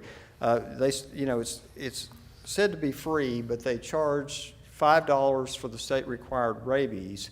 And then if there's any kind of a medical complication with the cat, and I won't go into what all those kind of things can be, then there are additional charges for that. And for our organization, which our volunteers for the last 10 years have done 800 to 1,000 TNRs a year. And so we say the estimated cost is about $25 per cat for that so-called free program is what it works out to be. But the one drawback about that, and it's great for members of the public that want to do TNVR on their own, you have to be there super early, like 5 o'clock in the morning to get in line, and it can be tough. Although the Alliance location is actually not as busy as some of the others. But the shelters that do programs there can make appointments, and they can go in at a more reasonable time, so you're not having to pay somebody overtime to go sit in line at 5 o'clock in the morning or something. So anyway, but just wanted to mention that on the cost, and Jose and his staff have done some estimations here. Let's say they figure 100 cats per year, that would be about $2,500. And then plus there's some additional costs for transporting them back and forth to Alliance, some fuel and other costs. And right now, what they've been doing in their programs up to now, mostly paying for this out of their donation account that they have, and it's been adequate to do that. Over time, as like other cities that I showed you, you should see less feral cats, and so you should have a cost saving over time. And the other thing, we didn't really put this in the presentation, but if you don't have a program like this, and let's say you have to hold the cat there for a certain amount of time, and the old method of dealing with feral cats was just to euthanize them. And so then you hold the cat, you have to euthanize the cat, then you have to dispose of the cat. And so this, you also have to look at the trade-off on that. And so I think most of the shelters that have adopted a TNVR program have found that in the long run, especially after the first year or so, it actually does save money as well as a lot of stress on the shelter staff. Yeah, I got a couple questions here. One, but so I grew up on a farm, so you have to be a certified veterinarian to, I don't know who'd want to neuter a cat, but to neuter a cat? You do, and that's one of the things that is being talked about of maybe sometime in the future, but that would take action by the state legislature to change that, to make it where a vet tech perhaps could do it, but right now it has to be a vet. Yeah, because I know we used to do our cattle and pigs, so Yeah. I didn't know if that fell under the same. I'd like to add something to the cost. Currently, the cost is being handled by donations to the shelter. When we do adoptions, the money that we pay out on medical is able to be recouped. So any adoptable animal that goes out, our adoption fees, standard fee's $40, but then you add all the medical that we do to them and everything. So the fee's usually about $125 to $130 for dogs, $110 to $115 for cats. So that money for the medical is recouped into that donation account. So there's a constant balance in there. Currently, we're using the donation account to pay for the spay neuter on the animals, so there is no cost to the city other than us transporting animals over there and the time that it takes to get over there and back. We have a volunteer named Laura Yandel. She is currently on our advisory board, and in the afternoon she's offered to go pick animals up, whether they be the feral cats or dogs at the shelter. She has a pet transport company that she does. She actually goes out and walks people's animals and stuff. But she's offered to do that in the afternoons for us to alleviate us having to send a staff member out there to get the animals. So this is actually going to cut back on us too as far as staff time getting animals to and from. So we would deliver them in the morning, she would pick them up in the afternoon. We're currently working with Bryn to try and come up with a contract or something for her to sign off saying that she's not requesting any financial compensation or anything for doing that for the shelter. So the 501c3, I don't know anything about it, but are they involved in this? Are they donating, they're putting forth any time or anything to help The with this? 501c3 is putting money medically towards animals that we have at the shelter. Okay. When we need it. So if we have a dog that comes in, like we had a dog that came in the other day that was prolapsed, it had to go to the vet, okay? We took it to the vet made a recommendation to have the animal euthanized. The 501c3 covered that. If it's an extenuating circumstance as far as like fees go, like it's $1,500 for that, 501c3 will jump in and say, hey, we have this condition, this is the vet cost, this is what we would like to do, is that okay? Kelly calls all the members say yes, go ahead and do it, they approve it, and then the 501c3 covers that. I know that there's a certain amount of citizens all over this, very passionate about this, so I'm trying to figure out how to pull on those heartstrings to get them to donate a little extra money. So we do have the water account. Yeah. They're able to make donations off that. Since they've actually done the donations on the water account, on a monthly basis, there's usually anywhere between 1,000 to 1,500, I think, that comes off a donation account. I mean, I do the financials at the end of the month, and I've seen some pretty outrageous fees come across here that used to not come across there. Yeah. Plus, we have the ANSHE account, which is what that goes into, and people can come to the shelter and make a donation into that account. $20 of the adoption fee goes into the $40 adoption fee goes into the ANSHE account. Do we have like a list of, say, friends in Saginaw for TNRV, and maybe we could say, hey, you need to donate to this fund? We could possibly do that. Yeah. I mean, like I said, people have actually graciously donated through the water account now, so, I mean, we accept any monetary donations. People come to the shelter, and they're given an option to either donate to the 501c3 or to the city's donation accounts, whether it be the ANSHE or the ACLW. I like them to That donate might- to the water fund, because you have more control over that. Correct. But it might be a good thing for you to do the Friends for the TNVCR, whatever it Yeah. is, so that way they would, because if they got feral cats around the house and they want to gripe about it, the way they can fix it is I $25 a think cat. if you approve a program like this, I think you will see more volunteers. That's what we have seen in other places. Appreciate you. Okay, yeah, the next three charts, Jose provided this information, it was in your packet, and it's just kind of talking about what the resources are that the shelter has right now. I don't know if we need to, go into all that. Jose feels that the resources with Since what, we're talking about money stuff, I did have a long conversation with Lee Howell today on this. And it's my understanding that with the donations and stuff, that, and with the savings of, this reduction, there'll be no extra capital or expenditures in the overall budget.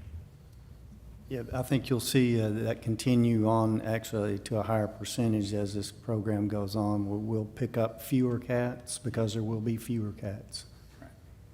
right.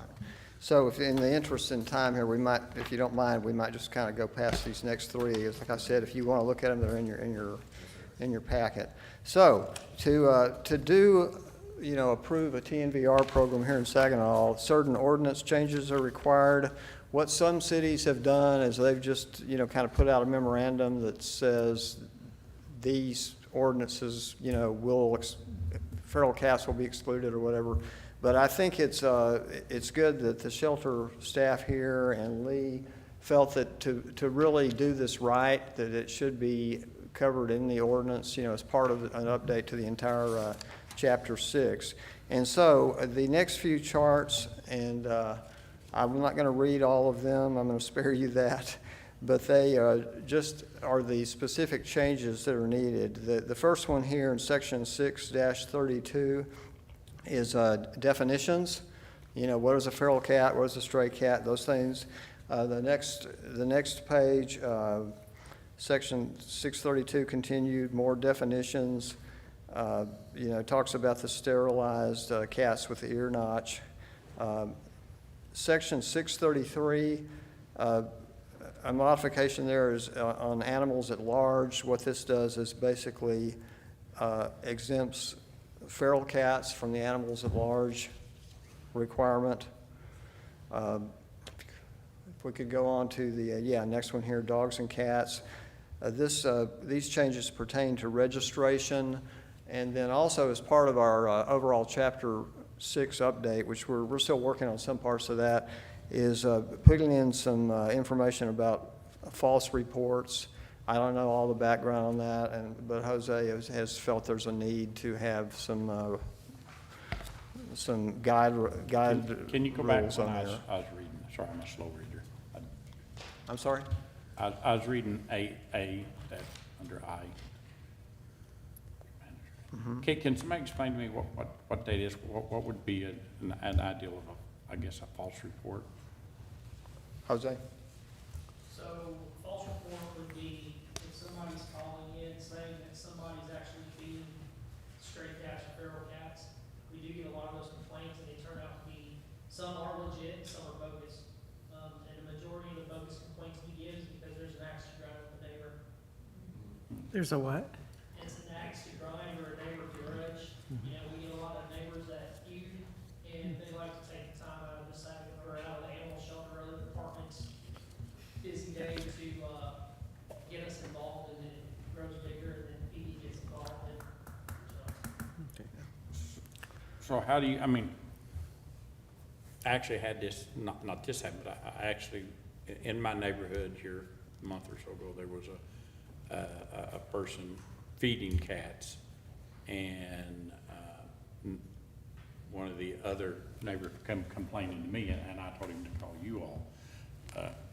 That's a little concerning that if you, I mean, I guess if you don't find where they're feeding the animals, then you're going to write a citation to the person who. not necessarily on the first one. In that scenario, they admitted that they were doing it. Oh, And at okay. the time, they had more animals than what they were required to by ordinance. Okay. In our current ordinance, if you feed an animal for more than 72 hours, provided a place to come back, and that animal is considered your pet. Right. So at that time, it was handled under the current ordinance, and they did admit to doing it. So They admitted to the false statement? no, they admitted to feeding the animals. Okay. So it was handled that way. They were told that if we did catch them with more than the allowed number of animals in their house, they could be issued citations. Not too long after that happened, we did have another complaint in another neighborhood with the same thing. We did daily patrols by that house. We did see animals out in the front yard being fed by the neighbor, by the citizen, and they were actually issuing citations for violations of city ordinance at the time. So nobody's allowed to feed feral cats? Currently, in our ordinance, if you feed an animal for more than 72 hours, it's considered robbery. It becomes your animal, It's your pet. your pet. Well, we might need to look into that one there. Well, that's one, that is, in fact, that is one of the things that'll be changed. Yeah, that's coming up. That's coming up. Thank you. Yeah. My only concern is that I don't want the citizens, I understand the tit for tat thing, understand that, but I can also interpret this, I got a neighbor who's feeding these animals, which this happens to be cats, and you all go out, you don't find where they're feeding them, and then you citate the person who reported it. The filing a false report wouldn't just cover cats, it would cover any false report to us, whether it be cruelty, Right. Dangerous dog.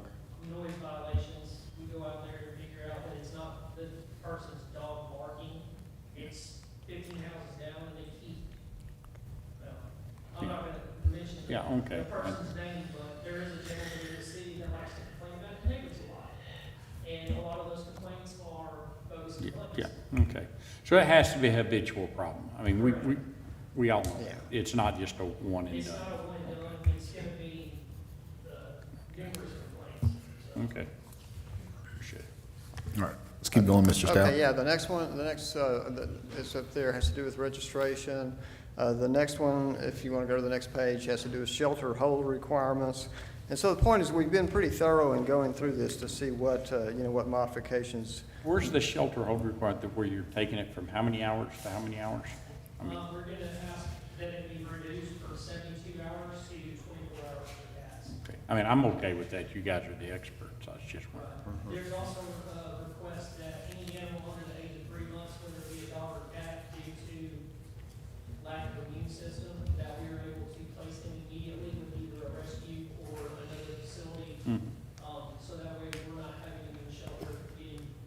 Yeah, I think that's in there. I think I remember reading that, yeah. Might want to back up just one chart here on this one. Okay, kitty committee. And so we looked at what various cities had done, and one model that we found would be to have a citizen committee to kind of oversee this program and make sure it's being conducted properly and help make decisions about resolving any complaints, because there is going to be the situation where there's a cat that someone has a problem with, and the cat's a bully or whatever, and something eventually has to be done differently. And so the committee, and we this may sound a little flip, but we decided to call it the kitty committee finally. And so this is all new language in here. So it would be 3 individuals that would be on this committee. And if you go ahead and go on to the next chart, that was just to show you that it really is spelled out in the ordinance. The details are, we have three people already that we believe would be good on that. One is Debbie McClendon, that I introduced a minute ago, who's been involved in implementing the TNVR program in Arlington. And one of the responsibilities she had was dealing with the public about people that had complaints or had issues. And she got very good at going out and talking to people and explaining TNVR, why this program existed and that sort of thing. Spencer from our Animal Shelter Advisory Committee, I don't believe he was able to be here tonight. He didn't quite understand all this when we first started, and he wasn't a strong supporter, but as we talked about more and more, he said, this really makes sense, and I want to be part of this, and so he volunteered to be part of this. And then the third member would be the animal services manager, his or her designee. We envision that the committee would meet quarterly on a regular basis to review TNVR statistics and progress, talk about any concerns or problems, and then make recommendations if any adjustments are made as the program is implemented. They may also call special meetings if something comes up that needs to be dealt with right away, such as a citizen complaint or something like that, or an ill cat that a decision's got to be made. And one thing I'll mention, in this presentation, you see the word colony a lot. A colony can be one cat. So it's not a good name, I think, because when you get that, you envision a bunch of cats, moving packing their bags to move to Saginaw or something. That's not what it is. But we think that some of those meetings would be held by Zoom in order to make it more convenient for everybody. I got a question on the kitty committee. Yeah. Go back one. Mm-hmm. Sorry. So this committee, the page before this actually says these 3 will be appointed by the animal shelter manager. Why aren't they appointed by the actual committee that they're a subcommittee of? I don't know that we did say that they'd be Go appointed back by the one. I manager. could have swore it said that. Go back another page. The committee's composed of 3 persons, so it'd be the animal welfare representative, and this actually Yeah. came from, I believe, the city of Denver. The animal shelter supervisor shall appoint a committee of 3, right there. That's, Okay. We can modify that. yeah, and I'm just asking. I ain't saying it should be. I just No, asked twice. I think because we modeled it on another city, and that's what the language said, so we just kind of transferred it over. So, I'm not passionate one or another. I just seen that and I asked you. So Yeah, that's third, good you got a question. committee, you got a subcommittee underneath it. Usually the committee appoints the subcommittee. good, that's a good question, and I think essentially that's what we did in our meeting, is that we did pretty much do Can I that. add something to that? If I remember correctly, our last meeting, there was a question asked about committee, or the kitty committee, on who wanted to be on it. Debbie McClendon volunteered, Spencer raised his hand, said, I want to be on it, and then obviously there's going to be a liaison for animal services on there. So, and it was approved by the actual committee itself, that they be part of it, so. So that's probably the way we should write it, since that's the way it was Okay. actually done. Yeah, we can definitely change. Mary has a change that. question. She keeps raising her hand. Yes. The slide before, Okay. previous slide, talks about community, Can we back up one? the slide before this, yeah. colony caretakers. Is that the same thing as the kitty committee? No, Kitty- What is a no. colony caretaker? Okay, the individual, the cat person who, and they're already there. I mean, these caretakers already exist. They're feeding feral cats somewhere behind a apartment complex or behind a bank or at a car dealership or, you know, wherever it is. No, they're self-appointed. They are. Right. They are. They care about the cats. It's compassion. And so they, you know, we believe that they'll be the people that bring the cats in to be fixed. Or they're probably already doing that to some extent as volunteers. And after the cats are returned, you know, we would expect that they would continue to do what they're doing. Because there will be exemptions in the ordinance that will allow them to do that feeding. And part of this, and I think we kind of skipped over it in all these ordinances, but part of this is to have a registration process for them so that we know what the colonies are. And one thing that's kind of interesting, dealing with you know, people that care for cats, feral cats for a long time, one thing I know is that they don't like to tell you exactly where that is, because if that becomes a public record, there's people out there that don't like cats, and they don't really want to highlight that. And so Jose and I talked about a way that he could do that would protect the exact location of the colonies. And the people will not register if you don't do that, because they just won't do it. Okay. Yeah, I mean, I think it'd be okay to have a general location. I don't think that it matters to have a absolute GPS location. A neighborhood or something. Yeah, neighborhood. So the way we decided we were gonna do it, it would be the person's name, the general location, so the subdivision that they're in, whether it be Rancho or Park West, Island Station, Basketball Crossing, it would be the neighborhood that they're in. Yeah. Versus an exact address, so that way if somebody does have an issue with it, they're not physically going to their house. Right. And causing an issue, so. And there would obviously, it would be a fee for having to register this, because it's a volunteer. They're taking time out of their day to take care of these cats, so we're not gonna put a registration. Yeah, I would even go as far as to say their actual name shouldn't be part of public record. In our system, they would have to have a name and a phone number, so that way Yeah. if we do have any issues, we can get a hold of Yeah, them. you can know it, but I'm Right, saying. And then, I don't know, public or information act, I don't know, would that be excluded from that if somebody wanted to do open records? It could be if they didn't take records on the form. You can redact it. Yeah. All right, Okay. Can we keep going, Mr. Stout? Yeah, second to last chart here. Other functions is the kitty committee could also coordinate with outside organizations. We have contacts with national organizations such as Alley Cat Allies and Best Friends Animal Society. And there are grants for TNVR programs, and the committee, I believe, should be, would be a good point of contact to do research on those grants and get grant applications in.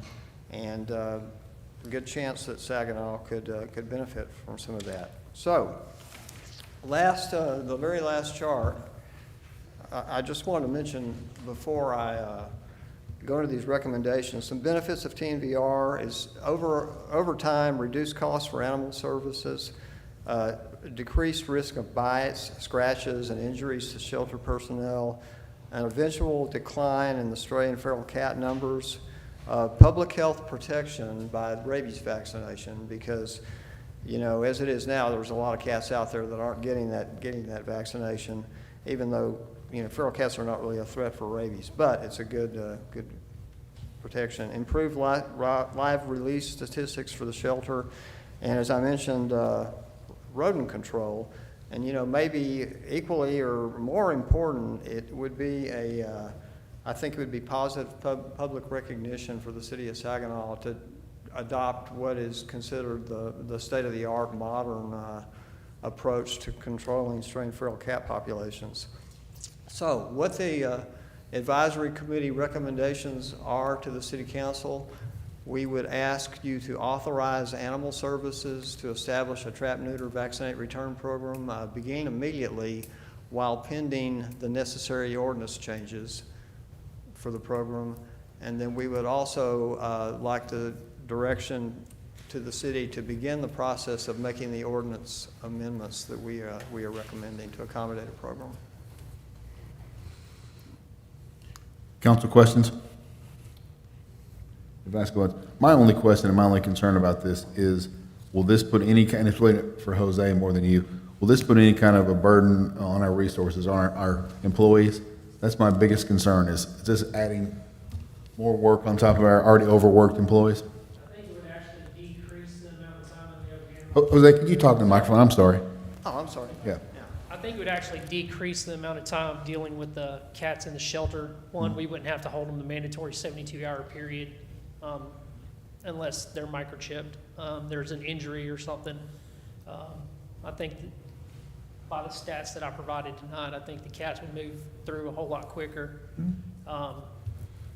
We do have a volunteer that's willing to step up and transport animals from the vet for us in the afternoon, so I think that would take the burden off us. Okay. She was willing to do cats or dogs, so if that's still in her, or if she's still wanting to do that, then I think that would help us out a lot. I mean, the thing about Animal Services, we have 7 staff members, okay? You know what we go through on a daily basis up there with cleaning and everything. My staff does a lot with the little bit that we do have. The fact that we are handling everything without pulling our hair out sometimes is amazing on my staff. I agree. Okay? So we are dedicated to get this done. We are dedicated to make this work. Okay. With the little resources that we have, we've made it work, you know, just handling Blue Mountain. The numbers that you saw in Blue Mountain, that was actually off of 2 streets. Really? Okay. So the numbers that we got off of Blue Mountain was just 2 streets, okay? And when we patrol that area, the number of cats that we see now that aren't tipped have been reduced drastically. Okay. Because we're not having to deal with kittens. That's great. All right. Thanks, sir. Council, other questions? Yeah, so there's one thing, and I talked to Lee Howe about this, and it's a significant concern. And 2 years ago, when we brought TNR up, and then when me and Paul met with you earlier this year, I brought it up. About 6 months ago or something. Huh? I think it was about 6 months ago. Yeah, about 6 months ago. Yeah, within these ordinance changes, I feel very passionate that we have to have something in here to protect the general citizens against if we end up with a situation where there's either a cat or a cat colony which is causing problems. And there needs to be something within this ordinance, because as we're changing these, it makes it now to where there can be stray cats, or people can have cats coming in and out of their house, and that's legal. So to me, I absolutely have to have something there that says that the city, if there ends up being a problem cat colony or a cat, that the city will take care of it for the citizens. So in the slideshow presentation that we've provided, the kitty committee is going to be the one handling the recommendations. So the citizen would file a complaint with animal control. Animal control officer will respond to the complaint. And then if we can't rectify the situation, it will go to the kitty committee to make a declaration as far as, you know, do we need to educate the colony caretaker? Do we need to do some training? If need be, do we need to remove a cat from that area that is being a nuisance? So here's what concerns me, guys, and I talked to Lee about this, is by the time the citizen calls this city, and we're talking about a citizen who truly has a problem, they're already frustrated. They're already at the end of their wits. And if we go out there, put some cayenne pepper around their flowers, things like that, then we tell them, oh, well, we've submitted it to the kitty committee.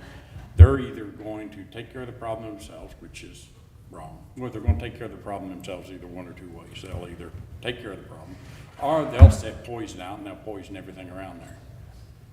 That's literally what will happen. So you can't just drag it out. We can't make it a bureaucracy for these people. If the people has a problem, we go there, you walk in the backyard.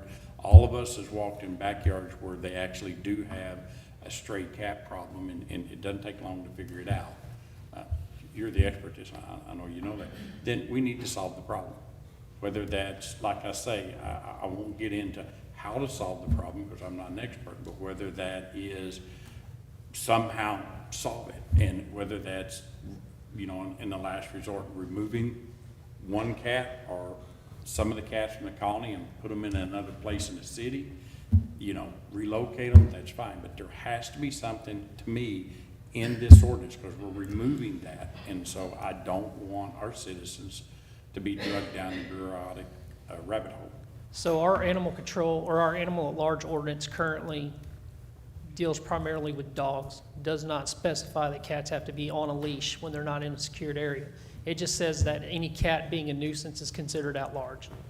We do not have a definition for a cat nuisance in our ordinance. So we can do some research, we can come up with a definition for animal nuisance specifically for cats, and we can add that into the ordinance. So Brent, I'm sitting here trying to figure out which way to go here. So Sure. If I, say I make the motion, can I make the motion with the understanding that that phrase will be put in the ordinance? Certainly. Okay. Yes. Yep. Good. Because it's either that or I ask for it to be tabled until that sentence is created. Right, and candidly, we're not approving anything tonight, so it's up to you all whether you want to vote or not, or whether you just want to. Oh, okay, I thought. Consensus We're not in to this staff. but. Because the direction is to, the slide's not there anymore, to work on the ordinance and bring it back to you. Right, we're giving guidance. Well, actually, he asked for us to immediately approve them, leave here today, to actually start the TNVR. I would think that would require a vote. Could we go to that last chart, please? So I believe the recommendation was for the council to go ahead and approve it pending the changes made to the ordinance. Yeah. Obviously, adding an animal nuisance definition in there. The very last slide. So the recommendation from, or the request from the advisory board would be that the city council go ahead and approve this program, pending the process, the changes to the actual ordinance for the TNVR program. And I apologize, I was just talking about the ordinance itself. Oh, okay, yeah. Okay. But anyways, we can, that would be a request I would make. Anything else, Mr. Stout? The ordinance would come back, right, just like any other ordinance, like a public hearing. I guess You would. All right. Thank you, sir. Thank you, Okay. Mr. Stout. All right, thank you. I have two cards to speak. I have Connie Stout. Would you like to speak?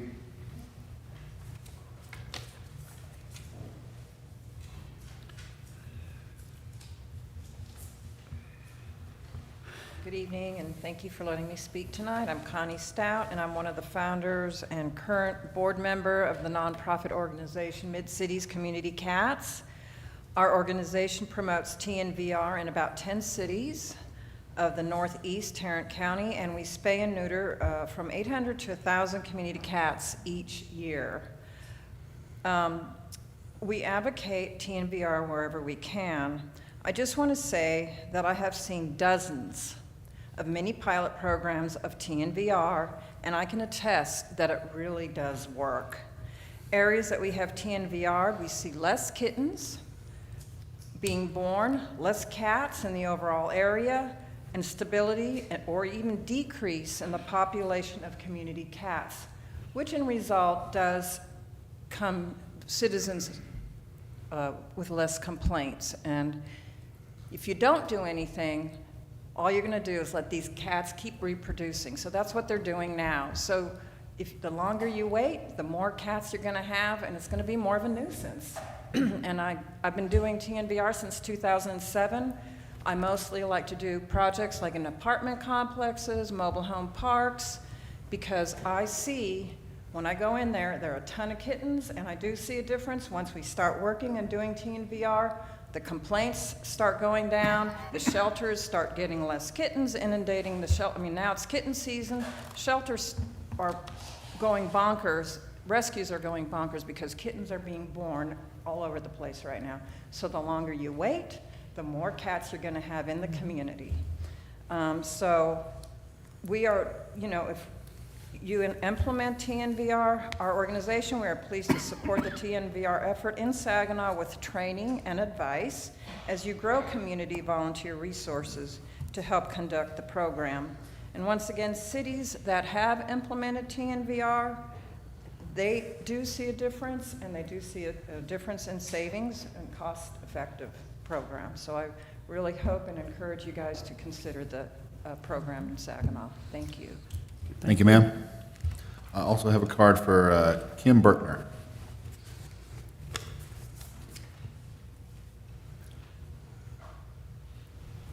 Welcome, ma'am. She has a cat on her shirt. I see that. I want to thank you all for considering doing a TNVR. I live in Saginaw and have for over 30 years. I live over in the Palomino Drive area, and over the years we've had hundreds of cats, and I've personally seen several get run over, get hurt. Two of the rescues that I have at my house right now came to me on their own, because yes, I'm guilty, I feed the feral cats. But I also do TNVR on my own. And I'm embarrassed to say we've dropped over probably $4,000 in medical care myself. I'm retired, but I pay for everything myself. All my cats that I TNVR, yes, I've been at TCAP at 4 o'clock in the morning, okay? So when you talk about cost, you're concerned. Remember, there are some private individuals like myself. I do work loosely with DFW feral caretakers, and if friends need help, I have traps, I go. But I assume all that cost myself. But please, I do encourage you to approve this. I have seen a huge reduction in my area since I've started TNRing, and another friend of mine in the area also does TNVR. And all my cats are tipped, vaccinated, neutered, and one feral actually falls asleep in my lap now. So, and if you need volunteers to drive cats, I'll talk to you. I'm retired, I have plenty of time.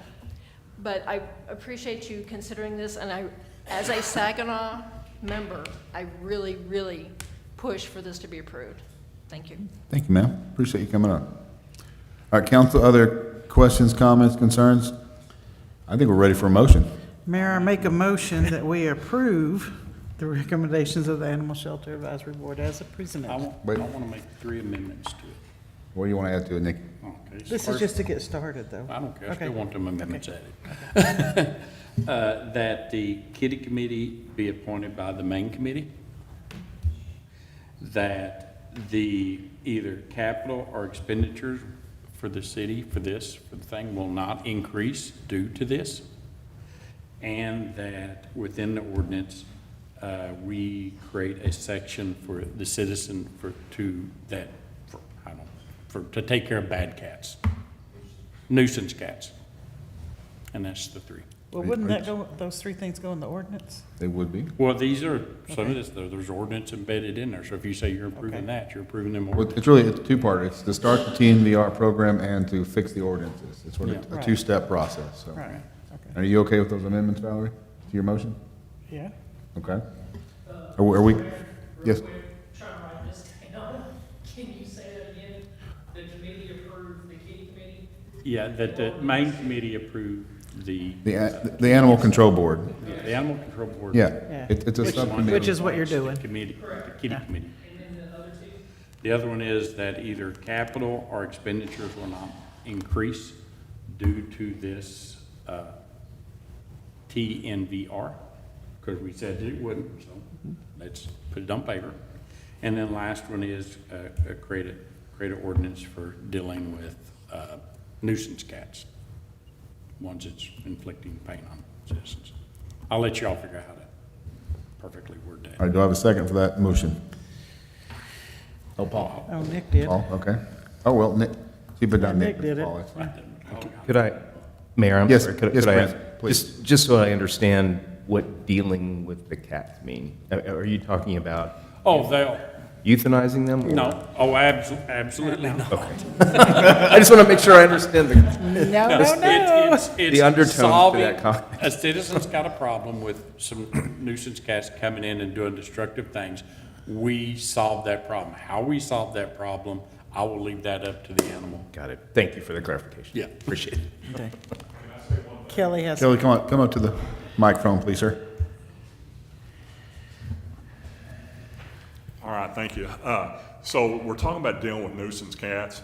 We also talked earlier about neighbors having tit for tat or, grudge matches, whatever. False claim, yeah. You're gonna start getting those people that are making these false claims against cats possibly, that aren't being a nuisance, that just want to complain that somebody's taking care of a feral colony. So you have to be careful, because you even talked about, saying you can't just take it, one complaint and hammer them. Yeah. So you have to step back and make sure that somebody is filing, a legitimate claim, against any animal. Right. So just like you would a person, I mean, we can't jump to conclusions with the animal, just like with the people. Well, you all have to go in and do an investigation. You would look at it, if it's really a lot of cats causing a lot of that, you're gonna see it, right? Absolutely. Yeah, and so Yeah, that's- but you just don't want to jump to conclusions, so it Right, might take agreed. time. You can't just make that snap judgment, because you have to put in the work to make sure, Right. that we're doing the right thing. Because you gotta remember, also, they're feral, so they travel, they don't, they stay within their colony, but they also travel. Yeah. So you have to be real careful. We just with have to do our due diligence. Yeah. That's all I want to say. I appreciate it. Yeah. All right, so we have a motion. It has been seconded. Let's cast our votes.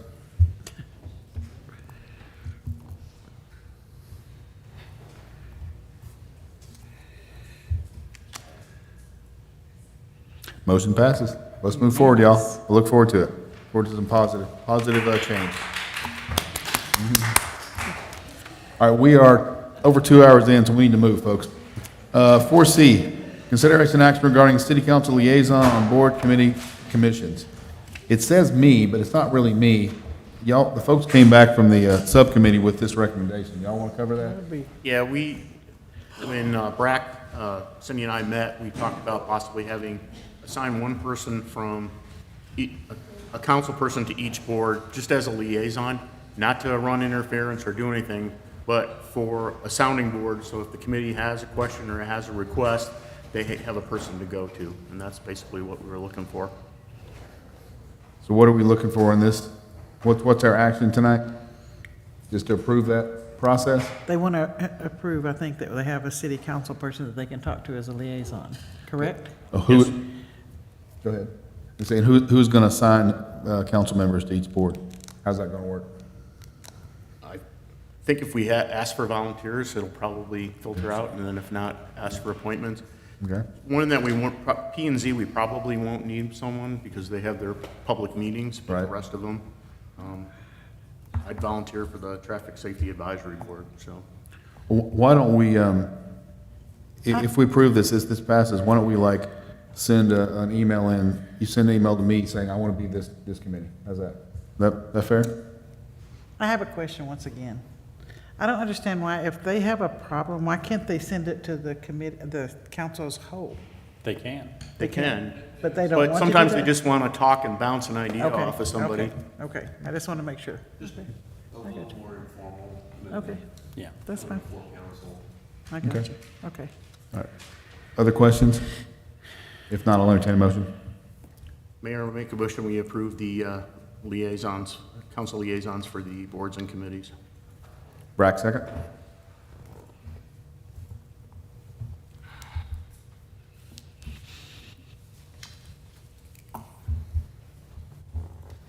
All right, motion passes. Let's make it happen. 4D, consideration and action regarding amending resolution 2018-23 building improvement grant policy by increasing maximum grant amount during a 12-month period. Keith Reinhardt, Director of Community Economic Development. If you give me a second, I have a 28-page presentation to get set up. Don't get me started, Keith, please. This was a request by one of our council members to have this on the agenda, and you're familiar with our building improvement grant. We'll talk about it in executive session in hopefully a few minutes. And where it increases in the policy, allows it, the policy's written where it's up to $5,000, but the council does have the ability to increase that amount, and you have done that. You've been able to, where the candidates ask for, or applicants ask for additional funding, you have the ability to do that. But I think that what this request was to increase it up to, I believe, 10 from 5,000 to 10,000 max. All right, any questions for, you have a question? So we're currently allocating 50,000 per year?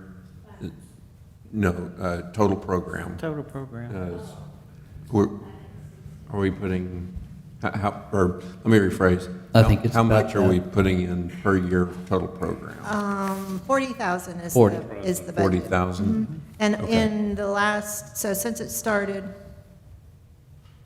in the last 5 years, not including this year, we've only spent up to or more than 40,000 in one of those years. So we've never, We've had carryover money a couple times, haven't we? yes, we have. Yeah, okay. Okay. So are we going to improve, or increase that amount? Is that part of this ask? I think that was the, Mary might. Mary, yeah, go ahead, please, Mary. So my reason for asking for this is it's a very effective and successful program, but I think we could get more participation from our businesses if we, had the maximum was raised. It may not be attractive enough to some businesses to, have a maximum of 5,000. And also, every grant that we have approved has actually made money for Saginaw with increased property tax values. And I got this information from Keith's weekly updates. And to date, since 2018, which is when it started, we have approved 33 grants, and the businesses spent $723,000 plus. The city of Saginaw grants totaled $164,800, and the return on investment for the city of Saginaw was 438%. So the property values increase for the companies that do these improvements. And when property values increase, the revenue for the city of Saginaw increases, and the ability to take some of that tax burden off of our citizens then takes place. So really, it's a win-win for everyone. I think the larger companies might be more interested in participating if they had a $10,000 minimum or maximum rather than 5,000. They might not think it was even worth the paperwork. So I just think we've been doing this for 6 years. Maybe it's time for us to improve upon the policy and raise that maximum. If you raise the maximum, you don't have to give them the maximum. It just gives you the ability to do that. So those were my thoughts. One of the great examples I always like to use is Julian Lambert Photography. When they took over that building, it had a value of $11,000, and now it's well over $200,000. Same building, just the work that they put into it with the grants that they've had with us, and then just the improvements they made to that building. So I got some questions. So if we increase it from 5 to 10, then let's say people do, are we also going to increase the overall budget from 40 to 80? Because if we don't, we leave it at 40, then what you're doing is you're giving singles more money, and then you're stopping your spread out value unless you go over budget. The second thing is, I mean, from what it sounds like, that what it's set at now, only one time have we ever reached the top. So I don't understand what increasing this would do other than have individual companies potentially get more money and stop the spread across it, unless you go from 40 to 80. Another thing, we also have this same thing that we implemented last year over on for the citizens' houses. And I don't think we've gotten really good penetration. I don't even know if we've even got one person apply for that yet. Have we? We had multiple of those. We have? They go through. I hadn't heard. They just don't come through council. So- Okay, well, good. But in that, to me, that's a bigger bang for my buck. If I was going to invest citizens' money, I think I'd put it there. I don't know. I've been trying to think that, because this is for it. I do know that by doing it, you're saying, okay, bigger companies could get it, but then I get thinking, okay, these bigger companies, it'd have to be really bigger companies, because we just approved 2 for, what's that place? Fuel City, which is pretty big. And we give them two big parts, so. But if you take like the meal, things like that, I mean, to actually impact them, I think it'd have to be extremely significant. Yeah, Brett? I think it's just a perception issue, because we approve grants larger than the 5,000 Yeah. amount. So if we already approve grants over the 5,000 amount, then the holdup is really just when they're looking at the application, are they looking at it going, well, it's only worth 5,000, so I'm not even gonna bother applying for that, versus, and not thinking about the fact that we could actually approve a larger amount.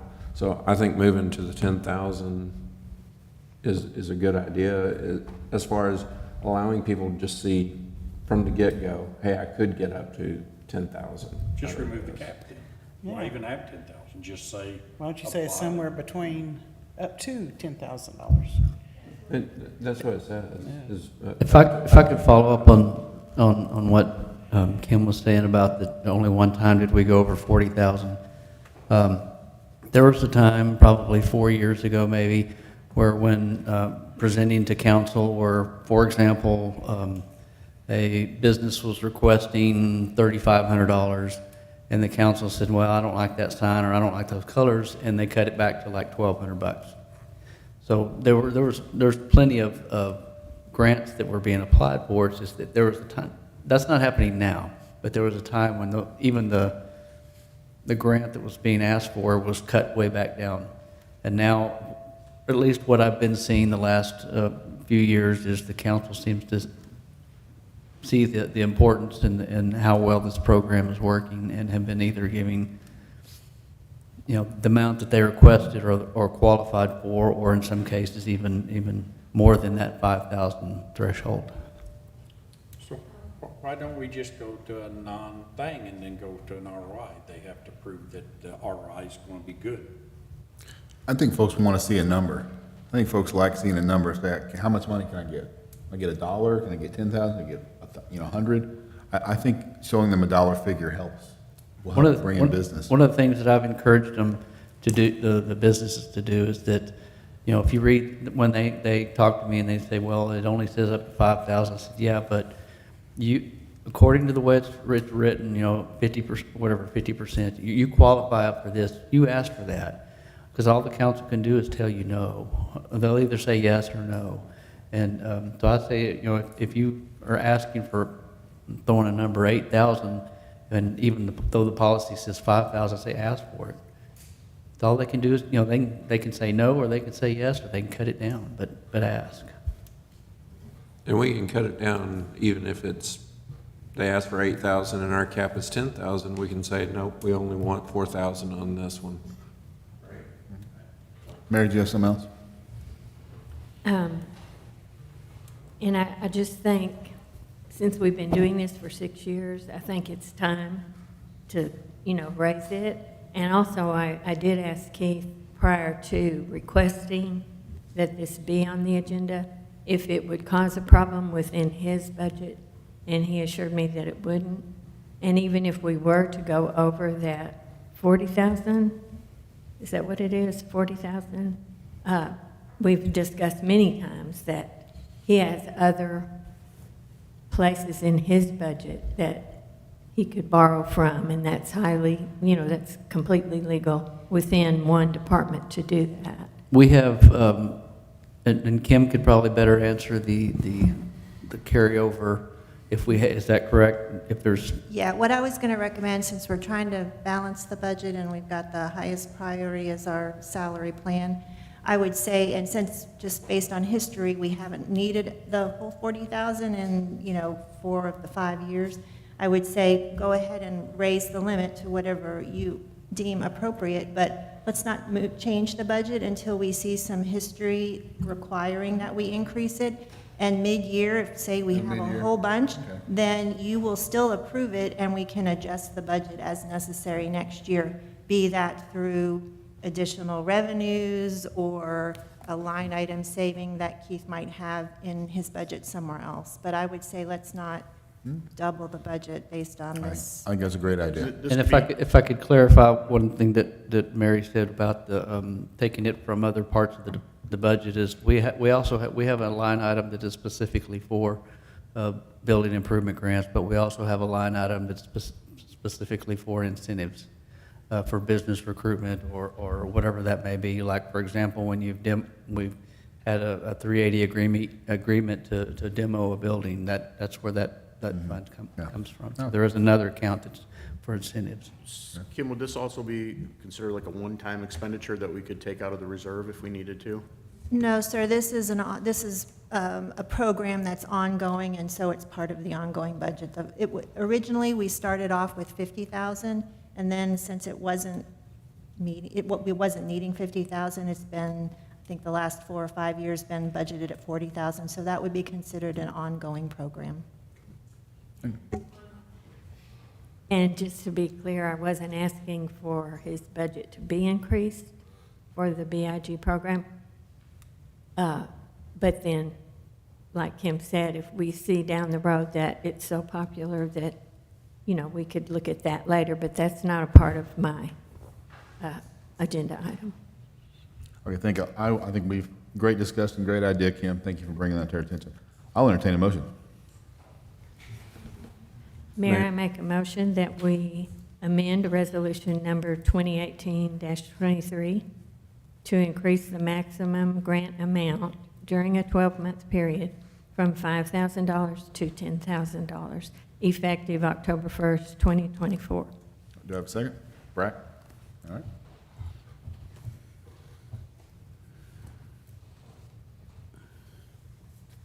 Motion passes. Great program. Let's keep it going. Thank you, Keith. 4E, consideration action regarding approval of change order increasing the contract sum for construction of the Saginaw Public Library and Senior Center. Lee Howell, Assistant City Manager. Thank you, Mayor. In this item, we're asking for your approval to authorize an addition of $131,553 to the guaranteed maximum price of the contract of Byrne Construction to build the Library Senior Center. And it's to cover the difference in 7 change orders that have been revised since the initial design of the construction. The reasons for these change orders are quite varied and cover a number of different things. I can answer any questions you have on it. The money that we're asking for is accounted for in multiple sources that are going toward the project and is not an addition to the overall budget. Council questions? I like the sound attenuators for the library. I know that will make Ellen happy. If not, I'll entertain a motion. Mayor, I make a motion, we approve the change orders for the Library and Senior Center project. Nick, second? Okay. Please cast your votes.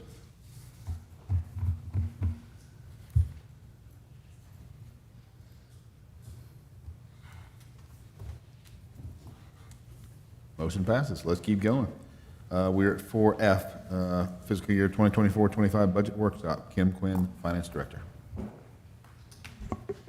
Thank you, Mayor and City Council. We're going to go over 4 funds today. The first one is the Enterprise Fund.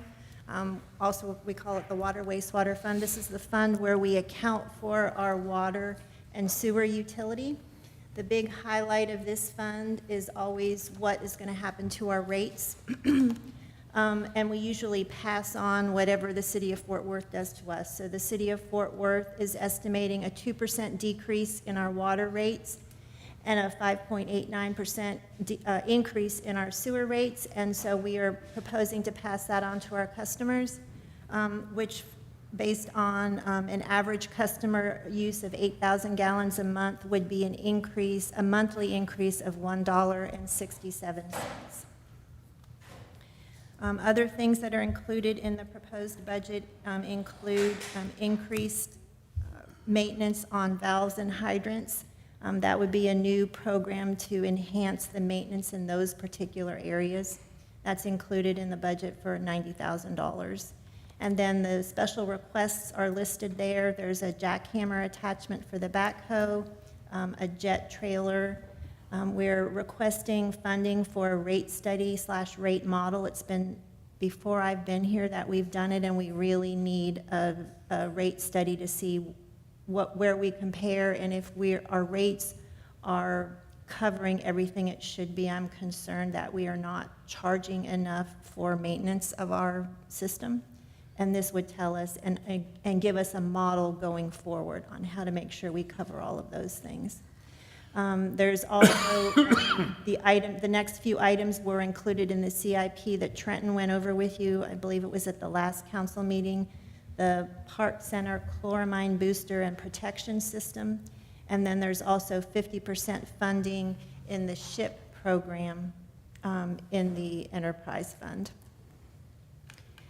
The other list these are capital items that were in, the developer's agreement for the square, we still have about $500,000 based on our agreement. It would be after the third certificate of occupancy for a sit-down restaurant in the square. That still hasn't happened, so the budget includes the enterprise fund share of that developer's agreement, hoping that it will happen next year. And then the three projects listed there, again, were mentioned during Trenton's presentation. The Fairmount sanitary sewer replacement project, the water line, McElroy 12-inch water line, which is partially funded with impact fees, and then the water line replacement on Opal Phase 1, which is going to be in conjunction with the paving improvements and sidewalk and drainage improvements along Opal. I guess there wasn't drainage in that project, but it's included in the budget is about $4.2 million certificates of obligation to pay for the Fairmount project and the water line project, but that will depend on how we end up the year. We may not need to issue debt for that whole amount.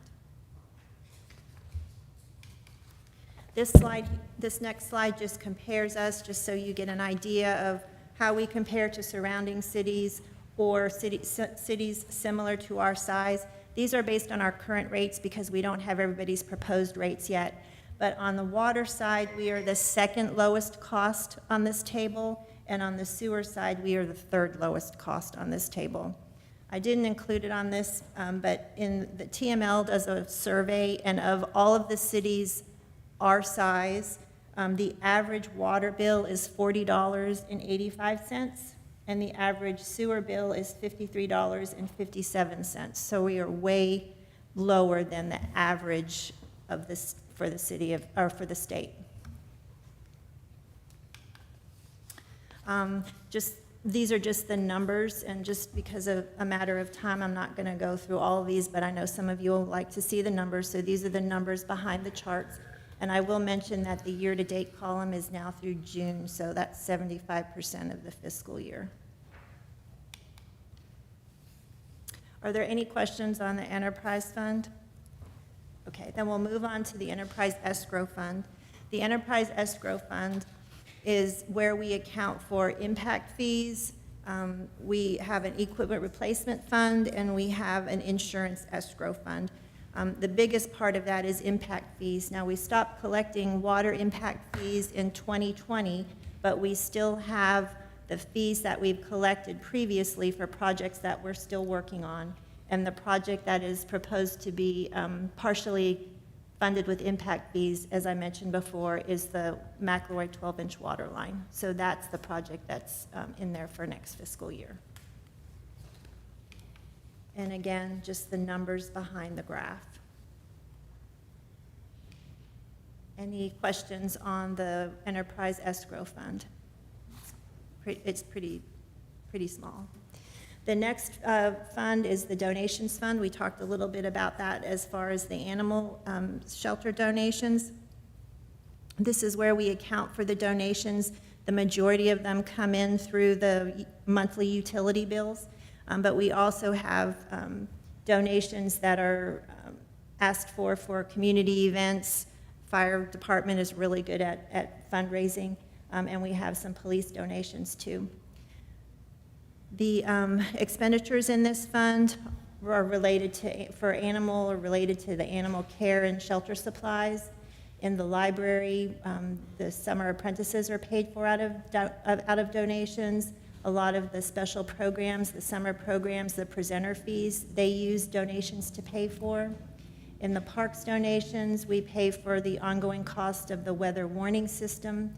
Next year, we have $5,000 budgeted for tree planting from parks and $5,000 from beautifications for a total of $10,000 next year, just like we had this year. Beautification always also pays for mowing for along the boulevard and Blue Mound Road, holiday decorations, seasonal landscaping, things like that. Fire donations are used to fund the summer fire camp and the Easter egg hunt. Beautification also has budgeted next year $30,000 for public art. And then there are expenditures related to community events, and the biggest one being the Train and Grain. And again, the funds behind that, the numbers behind that. Any questions on donations fund? Then we'll move on to the last one, the general escrow fund.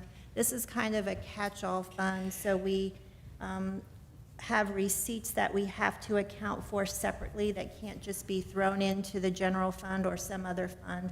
There are revenues that we collect that are for a specific purpose, and we have to make sure that we're following the guidelines. The biggest ones in this fund are hotel motel tax, court technology, and court security. For every citation that's issued, $4 of that goes into a court technology fund and $3 of it goes into a court security fund. So the court security fund, it pays for overtime for the bailiff that acts as the bailiff for our municipal court. The court technology pays for the ticket writer software. We also have in the escrow fund the insurance deductibles, so when we get a claim, it goes in here, and then if repairs or something needs to be made, it gets paid out of here. We also pay out of the escrow fund for the farmers market management contract. We have the city event advertising. We had mentioned about equipment used or paid for by the PEG fees that are collected, and that's where you would see the expenditures here. And then we also have, in this one, and you see the big purple column for next year on the expenditure side, that is for the North Old Decatur Road project. So over the years, we've been collecting a proportionate share from developers for this project. And so now that it's finally about to happen, we'll be budgeting those funds that we've set aside in this fund for that project. Those are the highlights of the general escrow fund. Are there any questions on that? Any questions for Kim? Then I just wanted to remind everybody about the next steps. It's a tight schedule with us following the de minimis accelerated budget schedule. So the 25th of the month, we should be getting our certified values from Tarrant Appraisal District. We will be working diligently to make the final calculations of the tax rate so that we can present to you the tax rates at a special meeting on July 30th. At that council meeting, we will ask you to vote not on the tax rate, but just on the different tax rates that are being proposed. And what we've always done before is to recommend that you will vote on the highest tax rate, because you can always come down from that, but we can't go up from that without starting the whole process over. And that gets published in the newspaper as part of our rules that we have to follow. Then we would have August 6th is a regular council meeting. We would have our first public hearing on the budget. You will get input from whomever wants to come and speak. And then that next Saturday, you will have your budget meeting that you all have requested for a Saturday meeting. I say that budget retreat on Saturday is if necessary. That's Okay. not a definite. That's if necessary per council discretion. Okay, So. sure. We are happy to do whatever it is y'all want to do. And then August 13th, then, a special council meeting, but it would be on a Tuesday, would be the actual day that we would be asking for adoption of both the tax rate and the budget. Any questions for Kim? Thank you, ma'am. Outstanding as always. All right, so finally, at 8:36, we are in executive session pursuant to Texas Government Code 551.087, deliberation regarding economic development. We will return to adjourn. Please turn off all your microphones, folks.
What time you got, Valerie? I have 8:58. Okay, at 8:58, we're back in regular session. I'll entertain a motion to adjourn. Mayor, I make a motion, we adjourn. Say Valerie and then Brack second.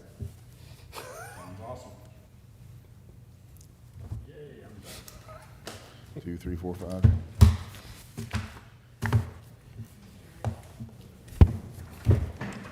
Oh, Mary's not here. Oh. Come on, Mary. You're holding us out.